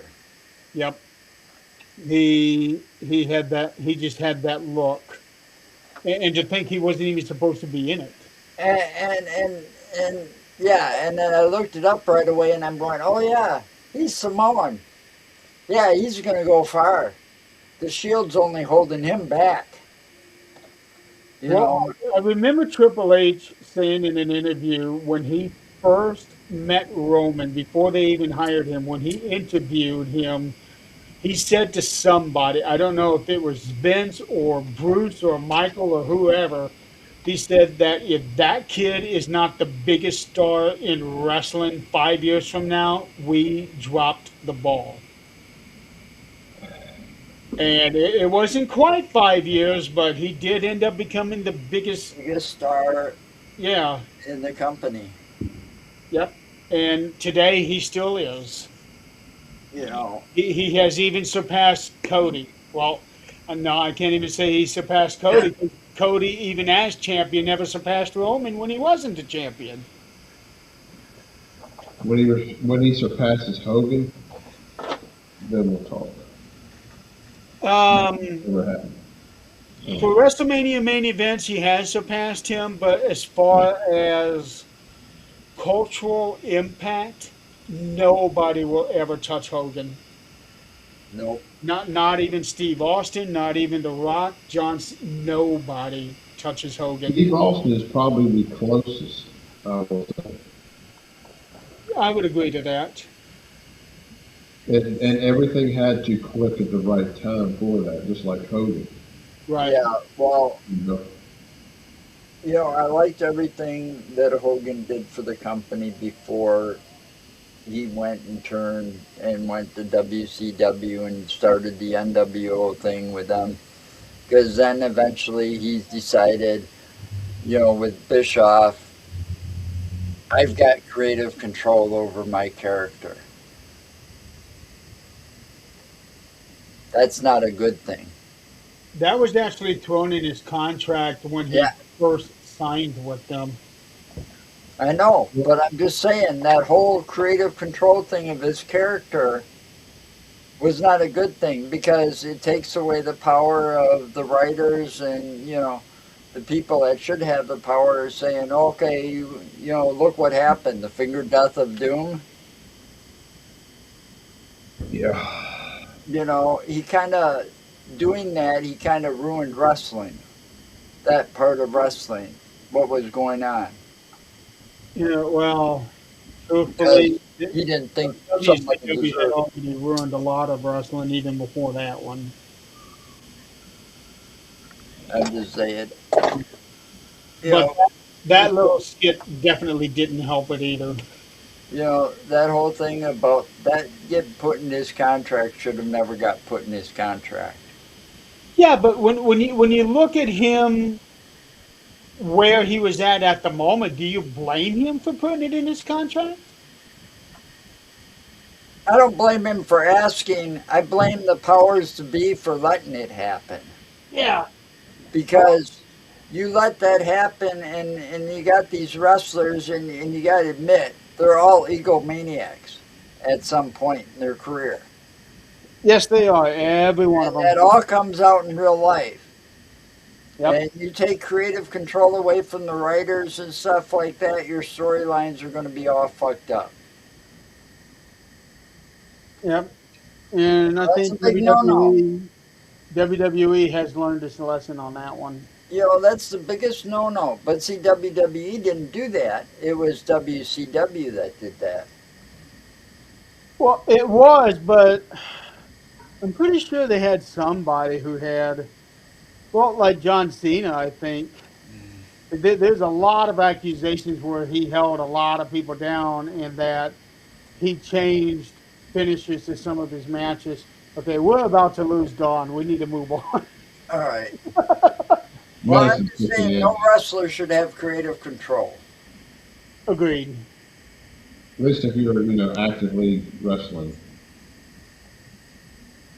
Okay, the next, not the match, but the segment. John Cena comes out to announce the night's attendance at 55,000, although a lot of people very heavily dispute that.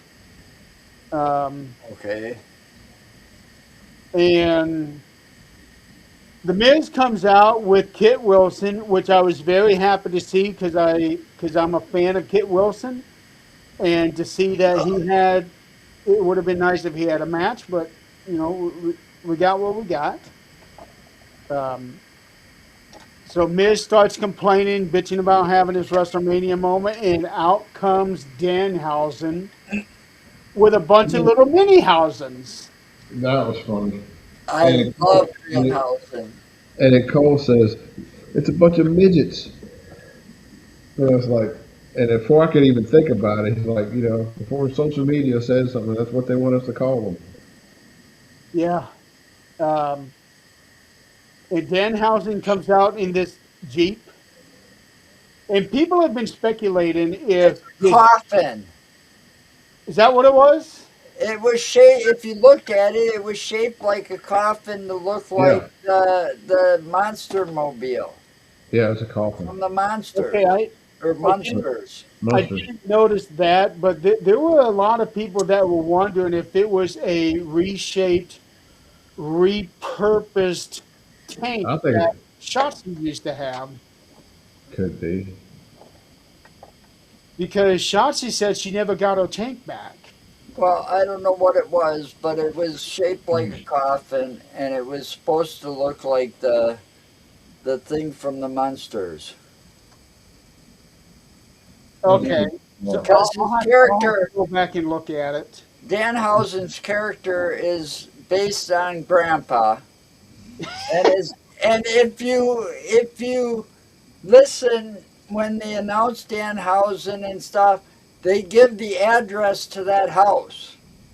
No, it's he's four. next to that house. He lives next to that house. He's He's not a 13, neighbor to the 13, he's monsters. 1311. Well, whatever, it's just like all screams the Yeah. monster. Because my 1313 is the monsters' Mockingbird house. Lane, yeah. Yeah, 1313 is where the monsters live, but I think they give his address as 1311. 1311. Yeah. And I love it. I absolutely love But it. either way, it was a reference to the monsters. Yes. Um, I and then like what they're doing with his character and all, and actually getting some matches now instead of just being the joke. Actually enjoy him now that I know who he is, and his yeah. whole his whole debut sucked. And they dropped the ball with him too. Well, with Yeah. that, there was a lot of expectation of Chris Jericho coming out of the box, so you got to take that into account too. Well, even with Y2J, think about back when he came out. They Yeah. were building his something big is happening. They kept doing the clock, you know, for Right. months. And the clock right there, that's what Jericho used. Yeah, and for months, pushing this big thing, and then when he comes out, it's like they build that suspense up when he shows up. With Downhouse, they didn't do shit except for this wooden crate. There's a wooden Right. crate. Just move this wooden crate all over the country, and then he just So pops out. everybody was wanting Chris Jericho, and nobody else was going to be good enough, and that's what hurt Danhausen that night. But when he came to Monday Night Raw the next night, or whenever it was, he immediately flipped that switch on everybody and got over. Yeah, well, you kind of knew. Yeah, but I would have, and even though the segment that we got was very entertaining, I would have much rather have had a last minute match with Danhausen versus Kit Wilson. Kit was dressed to wrestle, Hmm. Yeah, he was. so why not just do like a 2 or 3 minute squash match? They both earned it. They're there. Just get everybody else out of there and a referee in there. 1, 2, 3, boom. Yep. And Danhausen could have done that "You Are Cursed" pyro thing on Kit,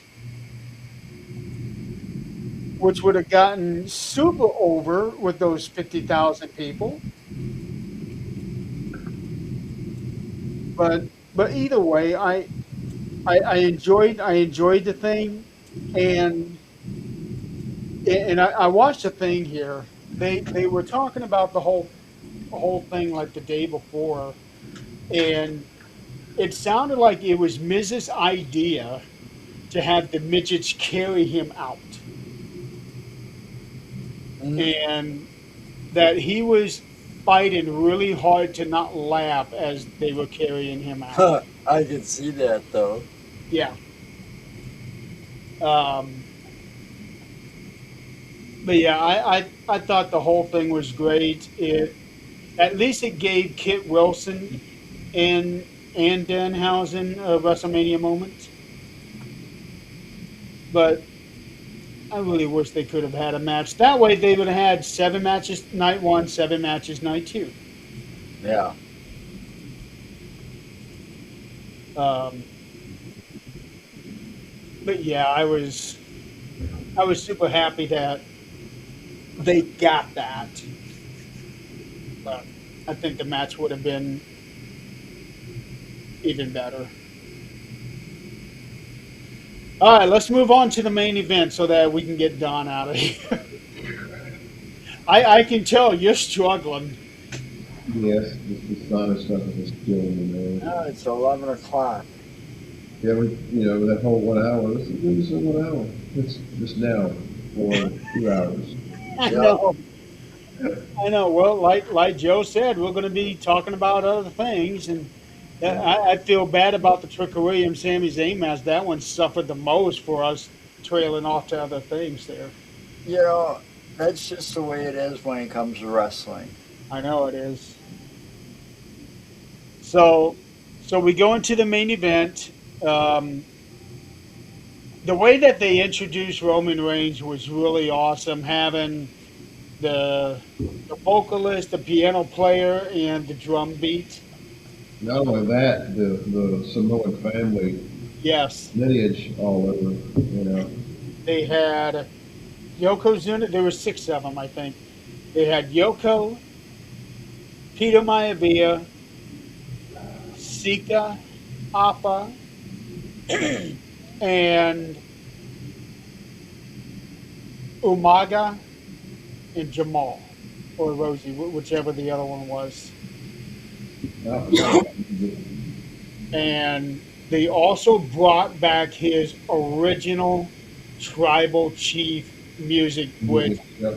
I like that much better than the one that he had been using the past couple years. Yeah. Um, and Yeah, as soon as he come out, he just has that presence there, like he is the star of the company. Is that yeah. Well, you know, that was one hell of a match, one hell of an entrance. You know, That I match always, was off the chain. I always liked the Samoans, and I think it's only fitting that Roman went back to the old stuff because some of that new stuff kind of sucked. it did? Yeah, I did not like that new OTC music that he had. I just did not like that. You know, if it ain't broke, don't fix it. You Yeah. know, Yeah. Well, I think that they changed it because he had turned face, so they needed to change the music a little bit. but sometimes you just don't do that all the time. You know, they didn't do that in the past. I know. When the guy changed one way or the other, his music always stayed the same. And speaking of music, did you notice that? Well, I don't know if you watched Ring of Honor. I didn't, but I knew about it. But CM Punk, when they started bringing him out, they were playing his original Ring of Honor music.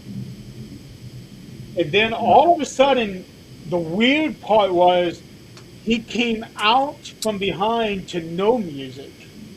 And that whole seat of blacked out, Yeah, just no color. that I don't know how I feel about that because to me it seemed like he was really awkward. Him coming out and all of these people watching him, and there's no one's making a sound until he does that is clobbering time, and then Cult of Personality comes out. Yeah, see, He did that at Raw the next night too. Yeah, I like it better the other way. they shouldn't change stuff when it ain't broken. Don't fix it. You know, Yeah, but they were bringing back a part of his history. Well, go back to the original. Go back to the new one. And it, that first pop of music coming on, just like excites everybody. Yeah, So, it covered the very beginnings of his it's like career. when that glass broke when Stone Cold came out. You know, that glass breaking was everything. Yep, You know, because you heard that, you knew shit was going to hit the fan and get real. yep. You know, Um, let's talk about CM Punk's jacket. So his jacket was a literal tribute to a bunch of fallen friends he had. And he even mentioned this the next night too, that it seemed like every other week they were losing somebody from the production family. right. And he had those three on the one sleeve. He That's had a what, Puerto Rican flag on the other sleeve for AJ. He had Bo. I think he was his MMA trainer. He had his name on the front. no, he had his dog's name on the front. He had no. He had his dog's picture on the front. Oh, yeah, was it the picture? yeah. Well, like a drawing of him. And Well, then left side, left lapel, like the because he pocket. lost his dog Larry just before that, Yeah, not back too long in before WrestleMania or before something. no, right before the Survivor Series. Oh, was yeah, okay. Yeah. Patch, Okay, Patch. yeah, Patch. patch. Um, and he also had something on the back. I don't remember what that was, but I don't know if that was a tribute to anybody. That was a tribute to Harley Race, I believe. Yeah, Yeah. Okay. the Yes. whole jacket was a tribute. Yeah. And Michael Cole talked about all of those things except for Larry. So I don't understand why he didn't bring Larry up, but he brought everybody else up. Well, because I don't know, he's Unless a he was moron asking not maybe. to. To Yeah, the Harley Race crown. That's what it was on the back. Yeah, to Yeah. Harley Race. So that I thought that was really really awesome. At first, I thought it was a Crown Royal jacket. Well, Well, because of his Pepsi logo tattoo, I thought, at first when I saw it, I was like, it's just a jacket he's got. Well, he got this certain jacket with this emblem on it, for King of the Ring or whatever, and then he's got these people's names put on it. But, yeah, you know, that would have been completely against his straight edge character. Well, not character is how he lives his life. I'm just, that's the first thing I thought of when I saw that crown on the back. And I don't even drink. But my brother drinks Crown Royal, so I only know that purple crown and stuff because I bought it for him for Christmas before. Okay. But yeah, like you said, that match was a hell of a match. It was That was definitely the a true match of the slobber knocker of the match yeah, it of was the night. definitely a match of the entire event. I agree. Um, but let's talk about the elephant in the room. Should or shouldn't Roman Reigns have gotten disqualified when he threw the ring Steps. steps into CM Punk? Yeah, we're getting close to losing Donald. Well, it goes back to because I saw this on social media about he should have gotten disqualified. He's not supposed to do that. Like people, it's part of the show. It's scripted. You know, but in reality, yes. Yeah. If you Well, if you look at it as a realistic thing that we do, they should have distracted the referee should have been distracted with anything while Roman did that, and not have him just sit there and witness, an actual disqualification type move. Well, Michael did say that the referee was being Being lenient. lenient, and I would say that if it had been any other match on the card, it would have been an automatic disqualification. But because this was the match, he let it go. Well, I mean, storyline wise, if you're gonna let that go, how much more can you let go? uh, You know, Uh, it's like they botched that whole. They totally yeah, screwed up a bunch of stuff during this WrestleMania. One being we talked about this last show with with Becky and Jessica Carr. They oh screwed yeah. that whole ending it up.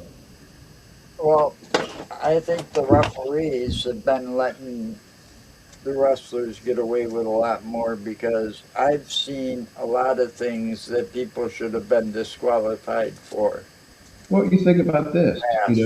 And Back it's in not the just on pay-per-views. I've seen it on Monday Night Raw. I've seen it on SmackDown. You know, there's things that wrestler. Now obviously the ref sees it. He does. You know, but they let it slide. Well, you think about this. Back in the day, say in the '80s, you couldn't hit anybody with a foreign object. You couldn't hit with a chair. You couldn't hit them. You couldn't hit them. Throw them into the ring posts on the outside. That was automatic disqualification. Yeah, Now that's a common thing, and also the announce table. yeah. They busted that more. How many times now they got it reinforced and they still busted it apart? Yeah, I like it the way they got it now because back in the day, I actually watched WrestleMania. Which one was it? It was Stone Cold and Shawn Michaels, 14. and Kane and Taker. That would Um, have been WrestleMania 14. 14. So I watched that one, the end of it, a couple nights ago. But you you think back, all of that. When did it change so much to where the announce table gets used almost, every show, whether it be a PLE or just a Raw or a SmackDown, something gets destroyed every show. Yep. Well, the first time the announce table was used was Survivor Series 95. That was when Diesel powerbombed Brett into the table. That was the first that was the first time anybody had used tables in that manner.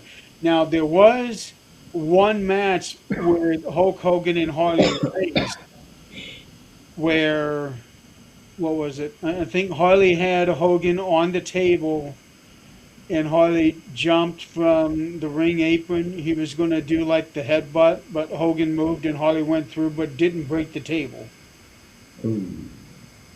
Uh, I think that might have been the first time a table had actually been used in a match. I'm not 100% positive, but in terms of using the table in the manner that we know now, it was Diesel and Brett at Survivor Series 95. Okay. That's 30 years ago. Yeah, and now you got tables, ladders, and chairs all being Oh used my. in matches. Yeah. Tables, Because ladders, and they were chairs. made Oh my. famous. That TLC match was made famous by the Hardys, the Dudley Boys, and Edge and Christian. Yeah. Tables, Rude. ladders, and chairs. Oh Oh my. my! Yeah, that's what I Uh, said. And then that one year they added the stairs to it. Like, come on. Yeah, you think about that. Stairs get used a lot. You throw people into the stairs. Remember Jade getting her head gashed open. Use more than the tables do. mhm. But yeah, I think that because of the main event and what was on the line, that's why they did the whole lenient thing. Any other match, it would not have been the case. Uh, I liked how both, especially Roman, he was taunting Punk throughout the whole match, just talking shit to him. Punk was giving it back, and then let's see, I think it was real early on. Punk was trying something. He couldn't get Roman turned, or Roman was trying to turn. One of them was trying to turn the other into something. It was almost like the Unprettier that Christian does, and Punk finally had enough and pushed Roman and said something about lathering yourself up with all that baby oil. Yeah, he was. Yeah. Yeah, that because he's complained about that in interviews. CM Punk has complained about that in interviews about Roman. Yeah, In previous interviews, he's like always complaining about all the baby oil on Roman's body. And yeah, but Roman's not the only one who uses it, though. I know, but he was in a feud with Roman at the time, so Roman was his target. That was funny, and how they were using each other's moves. That I think that's always fun to watch in a match when you got two good athletes like CM Punk and Roman trying to use their moves against them. I I love that when they do that. Now, do you think that we will see a match where somebody will actually win using the other guy's move? Yeah, that would be cool. Yeah, I don't think we've had that happen yet. I But, don't but think I so. think it would Other be Cade, awesome. other Cade and Taker. Huh? Cade and Taker's done it. They kind of have the same move set. True, but I don't recall Kane ever pinning the Undertaker using the tombstone. I know Undertaker has, but You know, that was his move, not Kane's originally. see if they want to build somebody to be the next Taker or somebody like that, like the Taker. Yeah. They should build up Damian Priest because the way he walks those ropes and the way he does those moves. Yeah, I've seen him use the Undertaker's moves Yep. on people, and as well as the Razor's Edge. You They know, were building him up for a while, and then all of a sudden it's like they just dropped him. he could be easily be the next Taker type, type wrestler. Uh, I'm kind of leaning towards Danhausen on that one. Ha ha. Hey, Danhausen has a great pop setup. I get it, but he's kind of small compared to what the Undertaker was. Unless he's magically going to grow overnight. Oh, wouldn't that be something if we saw a giant Danhausen come out one night? Well, anything's possible. Remember, we saw two Undertakers. Yes, we did. And I you don't know know. what? I still enjoy that match.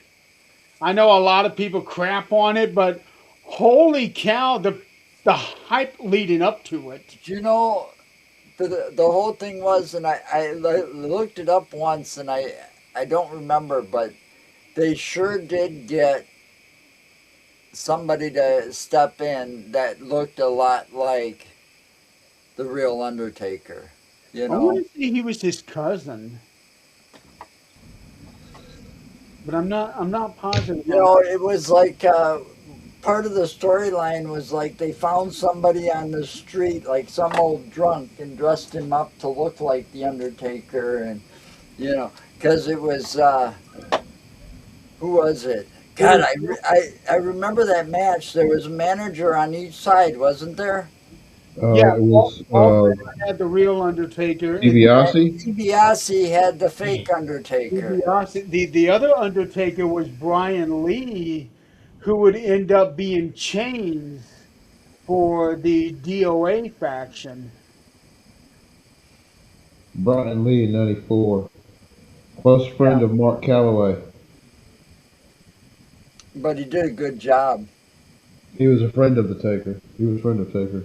Well, that explains why he did a good job. Yeah. For some You reason, know, I was thinking he was. because the only difference between the two that you could tell were the gloves and boots. One was gray and the other one was purple. Yes. Correct. Yeah. So I would, now that we've seen a bunch of the mini housings, I'd like to see a giant housing. That's just the next step. He was in DOA. Brian Lee was. Um, but let's try to get the Roman and Punk thing. So this match went on for 34 minutes, and there at the end, Punk got Roman into the GTS, and then had him bounce back on top of him like what he had been doing with Seth Rollins, and got him up. But before he could throw him, he collapsed. And then Roman got him with the spear. One, two, three. He won the title. That was a good story telling in that match. Punk did a really good job with the whole whole gimmick of selling. Did a real good job selling. Well, I don't think there was much on selling it because those two really do hate each other. You know, Punk made that perfectly clear in a couple of interviews. He's like, "This isn't no storyline or anything. I really hate this man." Oh, Roman has said it too. Yeah, they had true animosity against each other, and But at the end of the day, they take care of business. well, they Business, did a business good job. purpose. Yeah. That was one hell of a match. I mean, I thought the Brock Lesnar and Oba Femi was going to steal the night, but it didn't because it ended too quick. Too quick to do it at the beginning. It just And like Jeremy said, I gotta. You may be right. There might be something going on with Brock. Because of the way that ended, the way what he did when it was over. And I've seen Brock Lesnar, go through some hellish matches that lasted for a good 30, 40 minutes. You know, Well, and I was expecting that kind of a match. I would definitely say that Roman Reigns and CM Punk is a match of the year candidate yeah. for sure. Because that was damn near close to a perfect match. They took each other to the limits, and then some. And you could see it too. They were both spent after the whole thing. And then Roman celebrated with his family at the end, and he even had his two young twins throwing the ones in the air. Yeah, he probably ended up sleeping for the next couple of days. Did you see him? Probably did, yeah. Well, actually, he couldn't because of Raw, but Did you see when Punk went outside and took the Ulafala off from that fan? Do what now? took the Ula Fala off of a fan. Oh, yes, I did. Yes, Yeah. And yeah. then at the end of it, Roman picked it up and threw it back to the fan. You know, because at first I thought, why does this guy got Roman's Ulafala? And later I saw it on when Roman won. Of course, he had his on, and then he saw the one on the corner, and he threw it back to the fan. That's pretty cool. Yeah, I thought that was another nice little touch there. And then after the match, we didn't get to see it until a couple of days later. But as Punk was coming back up the ramp, a fan gave him a shirt. Something about CM Punk baby girl thing. Oh, I didn't see that. Yeah, a fan made a shirt specifically for him. I don't know if that was like a reference to something, but apparently he took it to heart. Hmm. Um, but he ended up putting the shirt on right then and there. Well, on like the post show, Rhea was out there, and there was they had some little girl that like Rhea kind of acknowledge her on that. And I saw on a video where she found her and brought her backstage, took pictures with her. Oh, the girl that does the sign language? Yeah, yeah, Yeah, that was I her. did see that one. Because that little girl was sitting next to the Brock Lesnar guy. Well, I think it goes to show though, and unfortunately that'll have to go with the thing when we discuss ticket prices. But I've always noticed that over the years, it was hard to you know, meet wrestlers. They always had like security around them when they used to walk to the ring back in the day, and I'm talking late 70s, early 80s. And then nowadays you see, oh, they're actually reaching out to the fans, and I think that is a good thing to show that more often because it shows you a different side of the people that portray these characters. Well, that too, and You it's like, always see them do the thing. Rhea gets there, she's got no makeup on and stuff like that. Yeah, that's one thing, but showing the total another side of Rhea, like with a kid, taking her picture, bringing her backstage and stuff, is something that's going to make her look better in the audience's eyes because you're showing the real person, not the character. well, You know? kind of. I always thought about, you got all these famous people. Yeah, they got regular lives like anybody else, and you got to. I for one is like, there's a time and place. Don't follow them to the hotel like they did with Randy. And Oh, that was Right. did with Punk. Right. Well, don't And do that. But when you're at the but event, you could take the time out to, right, you know, show yeah. appreciation for the people that are paying your basically paying your paycheck salary. because Yeah, everybody that buys a ticket is paying their paycheck. I You know, agree. and it's the same with a concert or whatever. I mean, it's different. I wouldn't go tracking down a movie star or something at their hotel. That's wrong. You're invading their private space in that moment because The that's their one with private Bailey space. and BJ? But But when it's announced that, oh, we're doing a filming of a movie up here on such and such, and they give you the address and everything, and then there's a whole crowd while they're doing the filming of this movie, and you got two big stars, never come to Madison before. Okay, one sits there and takes the time out because there's a big crowd after they're done filming the scenes and stuff. Signs autographs, shakes hands, so on and so forth. Takes pictures. The other one comes out, rushes right to the limousine and hides. The You one know, that I didn't like was when and that one fan kept shoving the phone in Bailey and AJ's face while they were trying to have a private moment. CM Punk came out and knocked that phone out of his hand.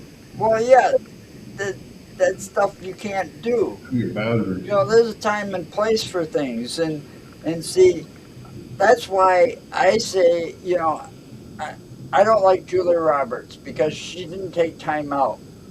But the other guy, what was it? Can't think who it was. Nick Nolte, because they were filming that movie I Love Trouble, you know, and they did the whole thing. He comes out, it's 2 o'clock in the morning. Sure, they're tired, but people were standing out on the street for hours watching this all go on. He signs autographs, takes pictures, and she just like hides her face and Everybody. runs away. And it's like, what a bitch, you know. You pay to see the movie and all of this and buy tickets, and that pays their paycheck in my eyes. They can't take the time out to say hi or take a picture or sign an autograph when you sit there and wait all night. That's bullshit. I can understand it if it's at the venue, but I think that these people were trying to get to their rooms after wrestling. Well, yeah, I can see that. You don't go to a hotel or go into a hotel room or follow them, Yeah, because that after a long night for me, when I'm ready to get in the room and go to bed, that's all I want to do. I don't give a shit who's around. Right.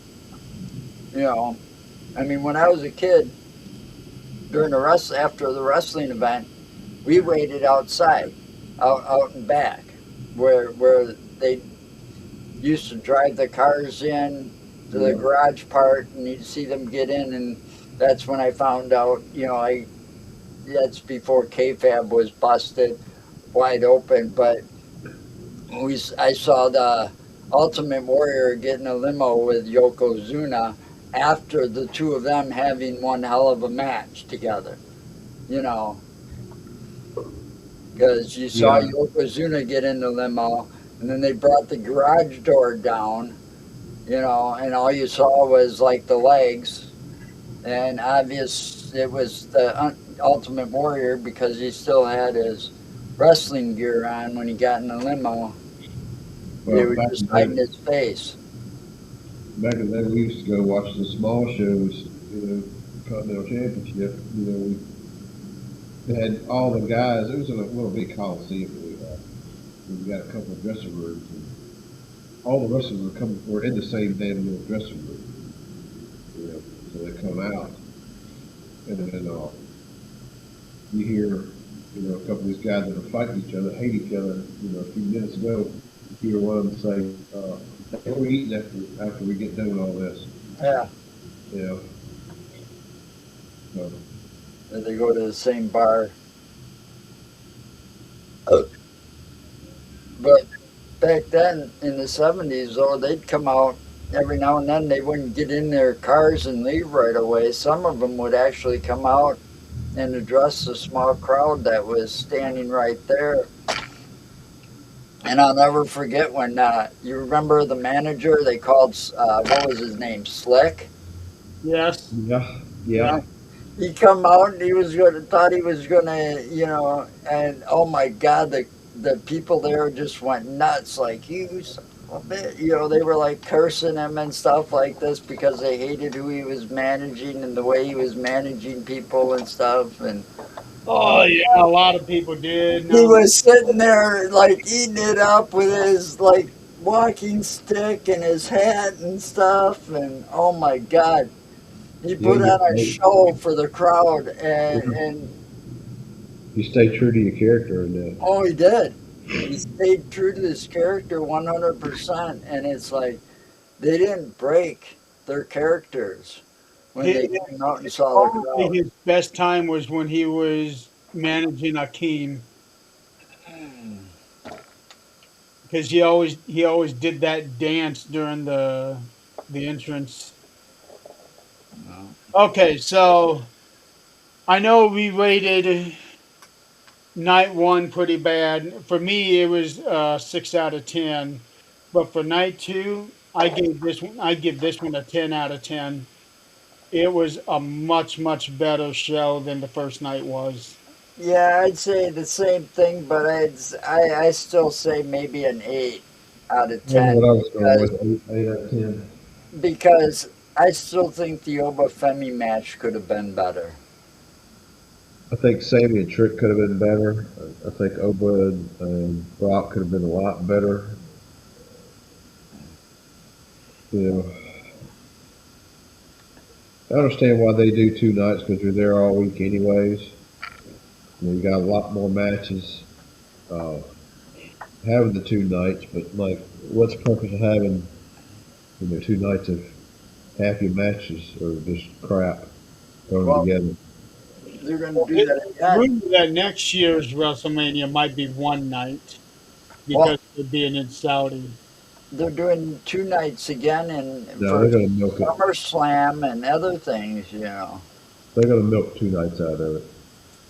Yeah, I'm Double, okay double with ticket SummerSlam sales. 2 nights. I want to see the Rumble be 2 nights. Go back to the old way of having four undercard matches and then the Rumble match. Yeah, now you got kind of two Rumble matches because you got the women and the men's.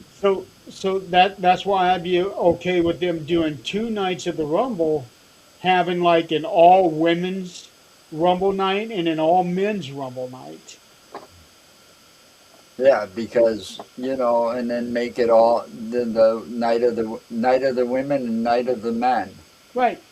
All the matches be the men's matches on night one, and all the women's I would be more than happy if they did it that way.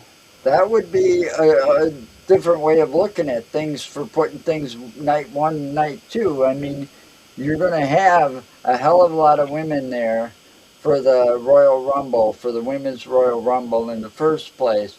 The Right. roster is much bigger than it used to be because they've got two women's titles and the Intercontinental title and the U.S. title. That's and the tag title.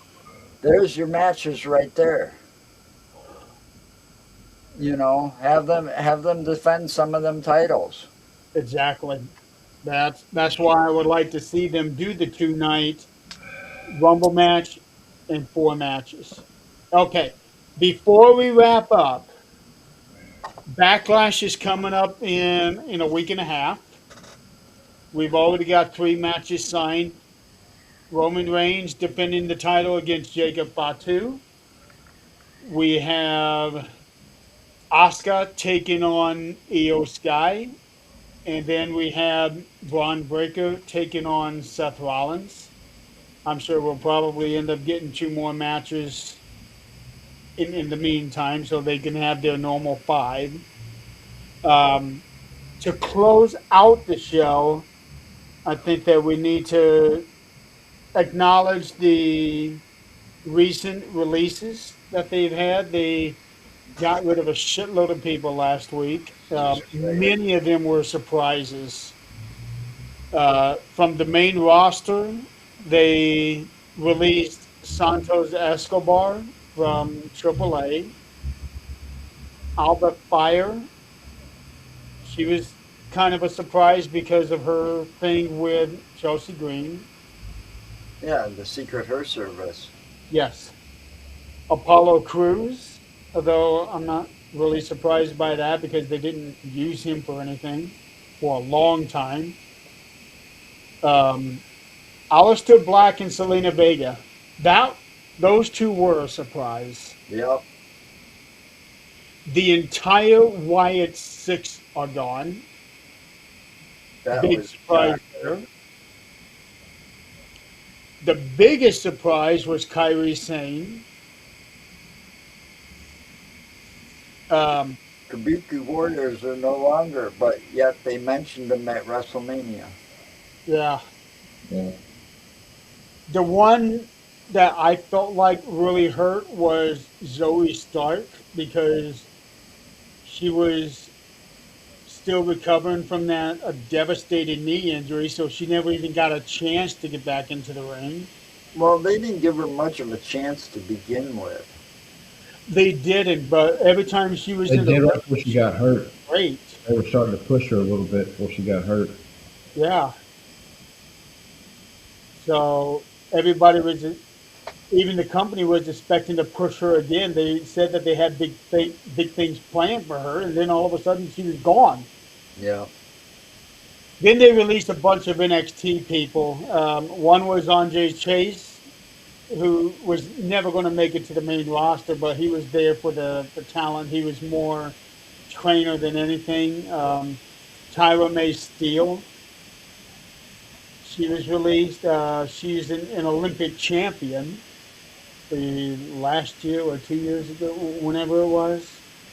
Then a whole bunch of names that I don't even know who they were.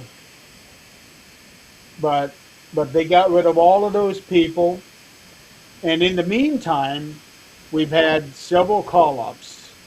So Ruka, Ethan Page, and Joe Hendry are now a part of the Raw brand. Ricky Saints and Blake Monroe are coming up to SmackDown. Fatal Influence have already made their debut, and holy cow, they got nuclear heat already. Um,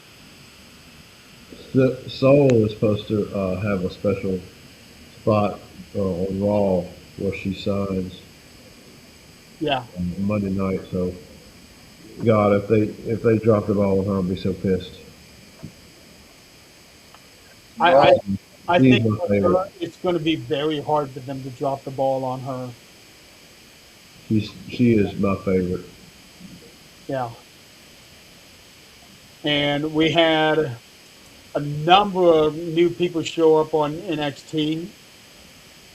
Um, Maxine Dupree's husband, his name is Anthony Lewis, but he's now going by a different name. Cam Hendricks made his debut finally. Japanese wrestler Evil has made his debut. He is actually Io Sky's fiance. Really? Yeah, I didn't even know she was dating anybody, but he's Um, her fiance. Some guy that's the guy named, with the hood. huh? That's the guy with the hood. Yes, Really the other night. yes. Some guy named Tristan Angels made his debut. I have no clue who he is. Tate Wilder, I think. Again, no clue who he is. Then we had this huge man come in and do a moonsault off the top rope onto Tony D'Angelo, and it turns out that his name is actually William Cruz, 19 years old. Wow. Uh, and I'm missing somebody. There were six of them: Cruz, Angels, Hendricks, Evil. Uh, I know I'm missing somebody. Can't think of it. But we got a lot of new talent coming in now on NXT, and a lot of talent moved from NXT to the main roster. So I think we're going to be looking pretty good here for this summer.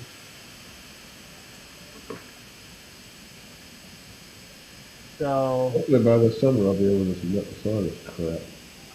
what's that? If you're hoping this summer for sure, by the summer I'll be able to sign this crap. That's good. So are you ready for us to let you go so you can go to bed, Donald? Yeah, I'm gonna take Okay. another sinus pill. Then I'm gonna, I think I might take two. Knock myself out. Uh, so this episode is going to mark my last show for the rest of the summer. I will not be doing anything until SummerSlam review, not preview, review. So that's going to give me 3 months off, but that'll also give me time to go through all my procedures because I don't really like doing this off camera stuff. I'm only doing it specifically for WrestleMania. If you Uh, do you like the unseen comic, put a bag over your head. do what? If you do like the unseen comic back in the '80s, the unknown comic, excuse me, the unknown comic. There was a comic that a comedian that stood up on stage and did stand up and had a paper bag over his head with a Wow. smiley face on it. I don't know. I'd rather just keep my nose out of it since my nose is the Hey, one that is did you going. see the did you see the newest Street Fighter uh, trailer? I seen a teaser trailer. Yeah.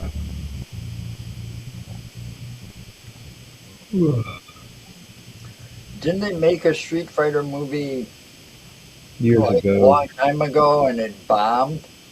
yeah. I don't recall. Christopher Lloyd was a bad guy in it. I remember there was a Mortal Kombat movie. No, there's Yeah, been a there lot was of a Street Mortal Fighter Kombat too. movies, but There was I a think Street there was Fighter only movie. one Street Fighter movie that was released and it bombed really bad. I saw it once, but there's a lot of wrestlers in this new one. Cody, Roman Reigns, uh, Jason Momoa, and I forgot who else. But they're all playing different, you know. The characters in the game. So it should be interesting. Okay, so while I will be going away for a while, I think Mark on Wrestling is going to try to continue schedules pending. Um, So I think Joe is going to step into my spot for a little while until I'm able to come back. But again, this is all going to depend on scheduling. Yeah, we're gonna keep it alive. We're gonna keep it going until you get back. I have an open schedule pretty much. So it's all going to be based on Don and his schedule. So And his is he's always, just got to let me know when he wants to do one, and we'll do one. Mine's crazy. You When is know, backlash is on the 9th? Yep, backlash is on the 9th. So we can do a pre-show, maybe the 8th. sure. Okay, What is that? A Friday? Friday, a week from Friday. Yeah, there you guys go. We can take up the spot of Insane Asylum and 13th Dimension, try to use up those 2 hours and be done by SmackDown. yeah, because that's one night I have to get done early, early and ish. So, because I won't be around to watch Backlash. I'll have to watch it when I get home because on the 9th, I'm going to a Paracon in Fond du Lac, I think it is. I got it written on my It's calendar. like the Midwest largest Paracon or whatever. It's sponsored by my friend Barnaby Jones. So, and I already got tickets and paid for them. So my wife and I are going to that. Well, we can schedule it. Oh, Oh, excuse me. Friday's good. Okay. Hopefully by then your sinuses have calmed down. Yeah, I'd hope so. It's been horrible today. Yeah, you've looked miserable all night tonight. Yeah, it'll Yeah. be all right a couple of days. I may have to get a shot. Okay, well we'll go ahead and wrap it up tonight. Thank you so much for playing along with us and sticking Uh, it out with us for 3 hours when I originally was hoping for 1 hour. But we get It is sidetracked. what it is. It is what it is. Yep. it is. Yep. So come back and join next Friday. And yeah, Friday. next Friday on the 8th, watch these two yahoos talk about Backlash. We'll have a lot of stuff going on by then. Hopefully, we'll know a lot more. Well, I would hope so. That's the day before the event. They should have other matches announced by then. I think they should have everything announced by this next coming SmackDown. Knowing them, they'll have everything announced and all the surprises given out already before the show. Yeah. Well, they're banking on the names themselves now, selling them out. Sure, Yeah. did not work for WrestleMania this year. Yeah. All right. Well, we're going to go ahead and call it a night, and guess we will see you all next week. See you later. Have a good night, or in my case, a good morning. Good morning. Yeah. It's It's almost almost, morning here. yeah, almost 1 a.m. here. So, um, and I know that weather has been horrendous. I know up here is like we cannot get through 3 days without rain. Oh yeah, it's been raining the past couple of days. It came a bad storm last night when I was at work. Knocked Yeah, out power here and there. But it's been relentless. yeah, it's one thing Uh, after another. all right. Well, we'll go ahead and call it a night. Everybody out there, be safe wherever you're at, and Anything's possible. Remember that. yep, we will see you guys later. Have a good night, everybody.